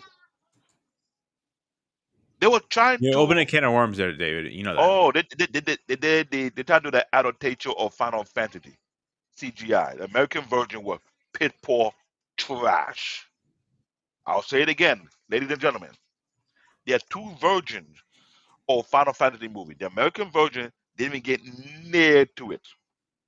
So the Hmm. producer of the game had to show American how to actually produce the movie correctly and did their own version. We were Right. closer to the game than the stupid ass movie America did. And they came in angry and the Right. fight together, everything was on point. Sometimes they did what you had. Lack of creativity, lack of emphasis, lack of effort. Final Fantasy, that's the game I'm referring to. America did their own version of the movie and they were nowhere near the movie and it was trash. The producer of that game decided to get with a production company in their country to do the movie part with CGI, and they had the technology, and not realize that they have everything built on their end, thanks to Sony. And when they did the movie, even I was shocked. I'm like, hold up. So you gotta, I'm like, you could actually turn that game into a movie and be this good? Yeah. They're proving a Alright, guys. point. The only gaming movie that might have been, I said, good, at least for the times. I got to give it credit. Tron, the original Tron, Okay. 1979. I thought that was pretty good. Now the Tron Legacy, not as much. I think they lost the magic there, but the original Tron movie, I give kudos to that one. I thought they did a decent, especially at the time. I think the graphics, the special Mhm. effects at the time were kind of groundbreaking with the CGI at the time. So I'll give that one credit. But yeah, but generally, yeah, trying to port a game to a movie is certainly is a very tall task Tall for task. sure. It's like if you don't have the creativity to even pull that off, leave it alone. And the only people who have gone beyond to, I'm not trying to be biased, but who have the mind for that type of creativity is mostly the Japanese, second to the South Korean and the Chinese. They think So outside the I think it's box. safely to say you love Japanese movies. It's safe to say I like perfection, put in effort, not watered down bullshit that you get in America. It would be no different with Indian movies. They're very comical. They like to dance too much. They like to sing too much, but it's entertaining. They're not trying to give you crap compared to What I'm saying here is, let me be real here. When I mention what I mentioned, you gotta be honest with me. How often have you been eager to go to the movie theater and watch movies that have been coming out for the past 5 years? What is any movie that I want to say, oh, I got to watch this? Hmm. Not in the last couple of years. That's the point I was trying to point out. They're not making great quality movie that you want to go to the theater to watch it. They're force feeding you bullshit. Even when we went in on the Transformer franchise, thank you, Michael Bay, for effing it up in the most And your favorite biggest way show. possible. You did prove a point whereby people lack the insight, or we gonna give you some fight sequence in terms from firework and then that was sell. Really? No good storyline? So you saying the American public is that dumb now? I'm just saying. Because the way you're going at it, you're telling me, yes, America is that damn dumb. You could say any trashy ass woman make money off it. So you're making me win this argument bad if that's the case. Because since we have so much trash TV, reality TV, so not making a great movie, meaning you telling me, yeah, the American society is so dumbed down. So all you're doing is proving my point. 'Cause I miss the '80s and the early '90s where you have real good ass movie that make me want to empty my pocket and go back to the theater movie again and again and again and again. Hmm. These days, I go, Well, let me ask you guys this: what was the last movie you saw more than once in the last 10 years? More than once to the theater to see? the last 10 years, I don't remember, to be honest with you. so it was further, Yeah, it was further yeah, back. yeah, yeah. It's been very. I think the Doctor Strange sequel I saw more than one, only because again my daughter, she was at school, she didn't get a chance to see it, and I needed to see it again because I never saw the WandaVision Mm, series. So I was very confused watching the sequel because so much of it was based on the WandaVision. Now I didn't go back and watch the series. I just watched. I found a YouTube retrospective, and it talked about the series and all that kind of stuff to help me better understand what I was watching. So when I went with my daughter the second time to see it, it made a lot more sense the second time when I went back and understood what the WandaVision franchise was about because I had not seen an episode. I don't have Disney streaming service, so I never saw it. But that's the thing now with a lot of these movies. Now again, I'm trying to go see the Captain America movie coming out, and but again, how much of it is based on that series with the Winter Soldier and the guy playing Captain America. I mean, how much of it is based on that? I may have to go and do something similar, watch one of those retrospects because I didn't see the series, so I may have to see Sam and Winter Soldier and get an idea of that before I go and see the movie. So to me, that's something that is definitely changed in the last few years with these streaming series or such. You got to keep up with them and you got to keep up with the movies, and I just don't have the time to do that most of the time. So that's why I would have to do that. But that's the last movie I actually said this was so good. I need to go back and see it again. I was that impressed with it. and this is what I've been Nice. trying to point out because unless they change the direction of how they produce movies, even in Black Panther, when I first watched the first Black Panther, I wanted to go back because there was too many Easter eggs they threw in the movie Mm. that were dealing with the cultural aspect of what the movie was more talking about. That was a movie that we're going back several times. Barney went there once. That movie was worth it because it brought a dialogue where people start to ask questions to African people that, "Hey, what they guys saying is true about?" Yeah, there's so much in there, and that people. It forced the black community, both the African American, the Afro Latina, the African and the Caribbean, to actually come together and have that conversation. Yeah, That movie did that. yeah, 'Cause a lot of people didn't know some of the things was actually realistic, and the people when you start to ask the African folk, it's the truth. Yeah, there's a lot of things that the movie was throwing out there that y'all not prepared for.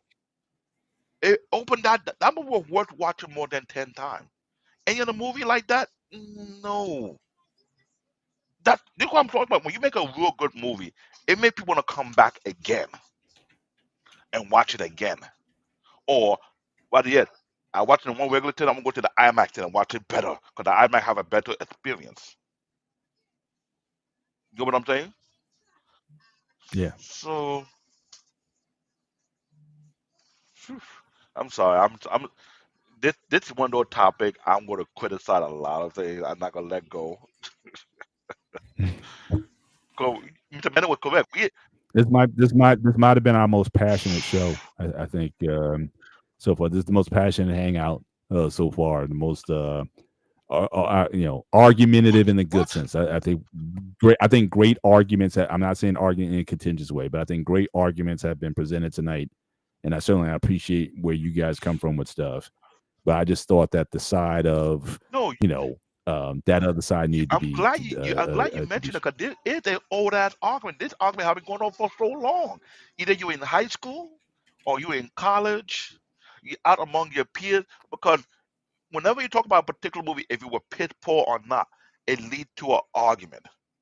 Even Peter noticed very well. Among his peers, you might have heard people say, "Well, this movie was piss poor," and some nah. And you listen to the argument, and they point out different aspects of the movie why it think it was piss poor or why I'll it give was you a great. great example. I'll give you a couple great examples. Greek movies, ancient Greek, like Alexander Great. That was a horrible movie. Most people say it didn't follow any of the historical facts, and Mhm. in a way, I agree. I think it was a horrible movie and a historical. It didn't move nothing based on history.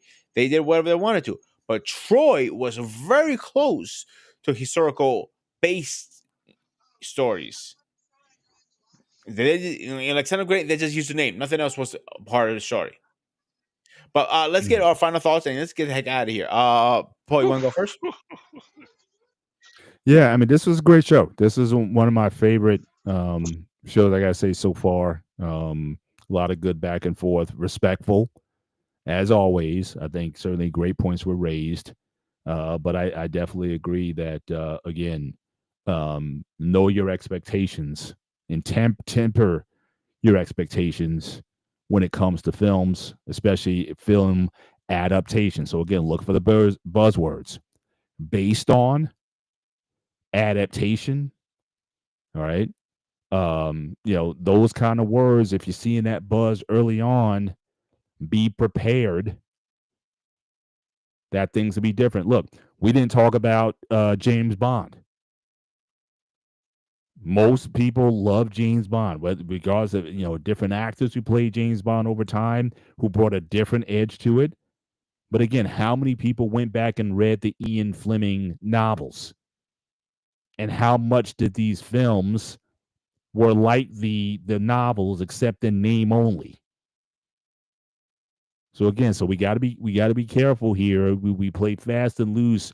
We're very, like I said, very much religious and dogmatic about certain franchises and properties, but we let things go in other properties, whether it be in comic books or, like I said, the James Bond, the Ian Fleming books.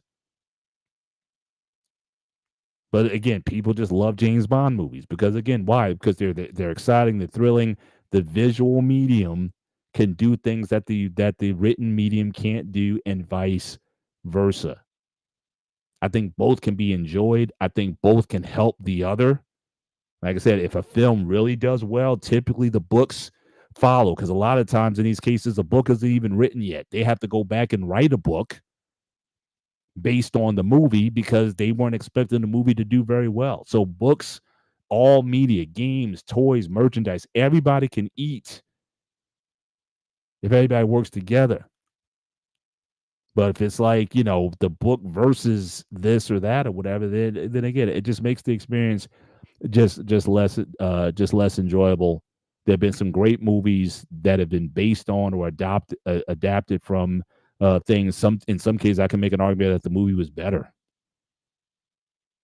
But again, at the end of the day, it's about, again, the quality of the product that you produce. And sometimes, like I said, in the case of Jaws, I think the movie was better. I think the movie did things that the book would never have been able to do. And Jaws changed how films were made. I don't think we'd have Star Wars if it wasn't for Jaws. So again, we have to, all this stuff, we have to, keep some perspective here, that each medium has its role and each medium has its place. Be free to enjoy all of it. But just accept it for what it is. So again, great discussion tonight. Appreciate the opportunity to vent. Again, you probably will never see me more animated than tonight. If I ever showed on any platform. So this is so you got a little bit more of the rawness that I've been maybe holding on to for some time, and just waiting for the show to kind of get it out. So I'll go back to my happy place, my calm, my who size, and I'll be better next time, hopefully. But that's all I got, guys. Great show. I will say that knowing Peter, he gonna find a subject to get Peter. I mean, he'll get Paul Wall up again, like he got me plenty of time. This was one of the most passionate show ever because this hit a topic that dated back more than 30 years. If you're watching this show from the Spartan Headquarters Network or from my channel or any other people's channel, I hope that you watch it from beginning to end and you may put in a comment your own idea what movie sucks or what movie did great, better than the book or whatever, so we can continue this conversation with this have been going on for far too long. I'm not gonna lie, like I mentioned in the show, I think some of the issue with either the movie not doing too well either falls on the director, it falls on the producer, but in most cases it falls on the actors. Because a lot of these actors don't know how to be actors, don't want to be themselves, which is sucks. But this is one of these conversations that I can honestly say I have really let loose in my honest opinion, my honest view, my honest criticism because this is something right now we are in. We're in a very different environment. We're in a global market now. You're able to see movies from around the world and start comparing who do an excellent job in producing the movie and start looking at the directors who are not American based and see why they're doing better than us and see what we can learn from this. Now we are in this streaming service whereby people are not going to the movie theater no more these days. You know the movie theater is open back up, but there's not so many great movies to watch on theaters. But yet we found better movies on streaming service. So maybe to have a conversation where you have the best program, either on regular movie slash local station, or you find it more on the streaming service platform compared to cable. Maybe that'll be the next topic. I don't know, but I'm telling you right now, it becoming a big deal, and I'm enjoying the conversation. So I'm hoping to see more topic that people would think of that make Paul get more animated and get him all riled up again because it was fun, really fun to see it that way. That's my end. That's my final thought.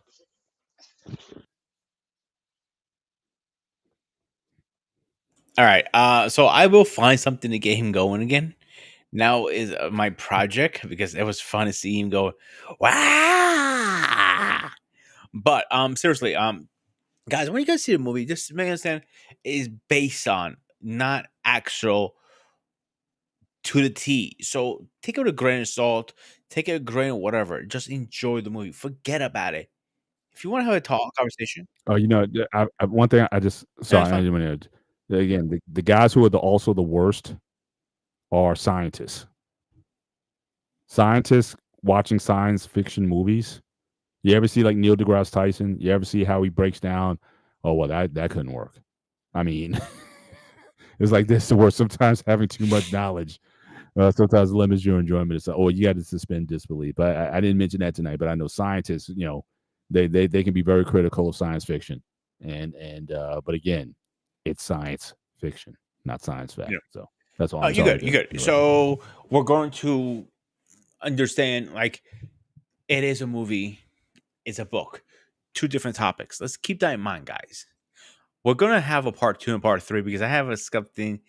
I think I get Paul a little more wound up next time. I'm cooking on something, but let's go with a quick schedule update, and we'll go from there. Let me get my schedule. Give me 1 second here. All right. So, more we have drugs on the gray area. So it'll be something very serious conversation, but something good to talk about too, because cultures have huge factor on drugs. I think even alcohol. Are we gonna be talking about alcohol tomorrow a little bit? Yeah, yeah. A little bit touch on the So, drugs overall. for the rest of the week on Wednesday, episode 2 on Anime Unlock with David and Wally. They're talking about cartoon versus Japanese animation, the battle of the animation style. Good luck with that one. You're gonna need it. Can I just Yeah, plug one thing as well? Tomorrow at 6 p.m. Eastern time on the BMU network, I'm going to be in an interview. BMU has a new show on Sundays, and I'm going to be interviewed talking about, again, parental care, especially hospice care for parents, since I went through that recently. So I will be in an interview session tomorrow, 6 p.m. Eastern time on the BMU network. So if you guys want to check that out, I'll be there. And I'll still obviously be on the gray area tomorrow night. So as well. on Thursday on the Spartan Arena, we'll be talking about the silent shadow when people talk shit behind your back, pretty much.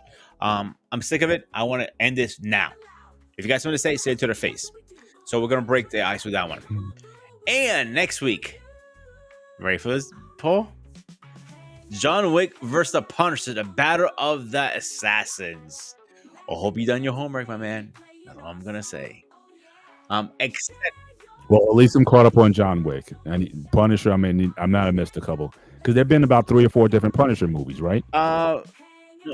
Yeah, Dolph Lundgren was the Punisher, right? Back in the day, that might have been like the first movie, and then there've been like 2 or 3 iterations of it since then. So I got to get caught up on all of the franchise versions of it. But there've been multiple Punishers. So which one are we going to be discussing? That's going to be the question. Except that, Mr. Prince, you got anything else? No, I'm good. Groot, David. You mean bear paw? I answer to that. But your theme song is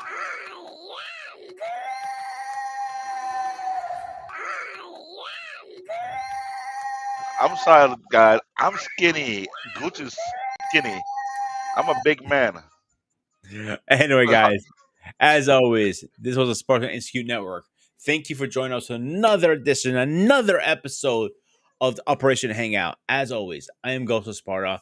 He is Mr. President. He is Bear Paul. As always, stay safe, stay fresh, and be safe with the snow tomorrow. Please be careful.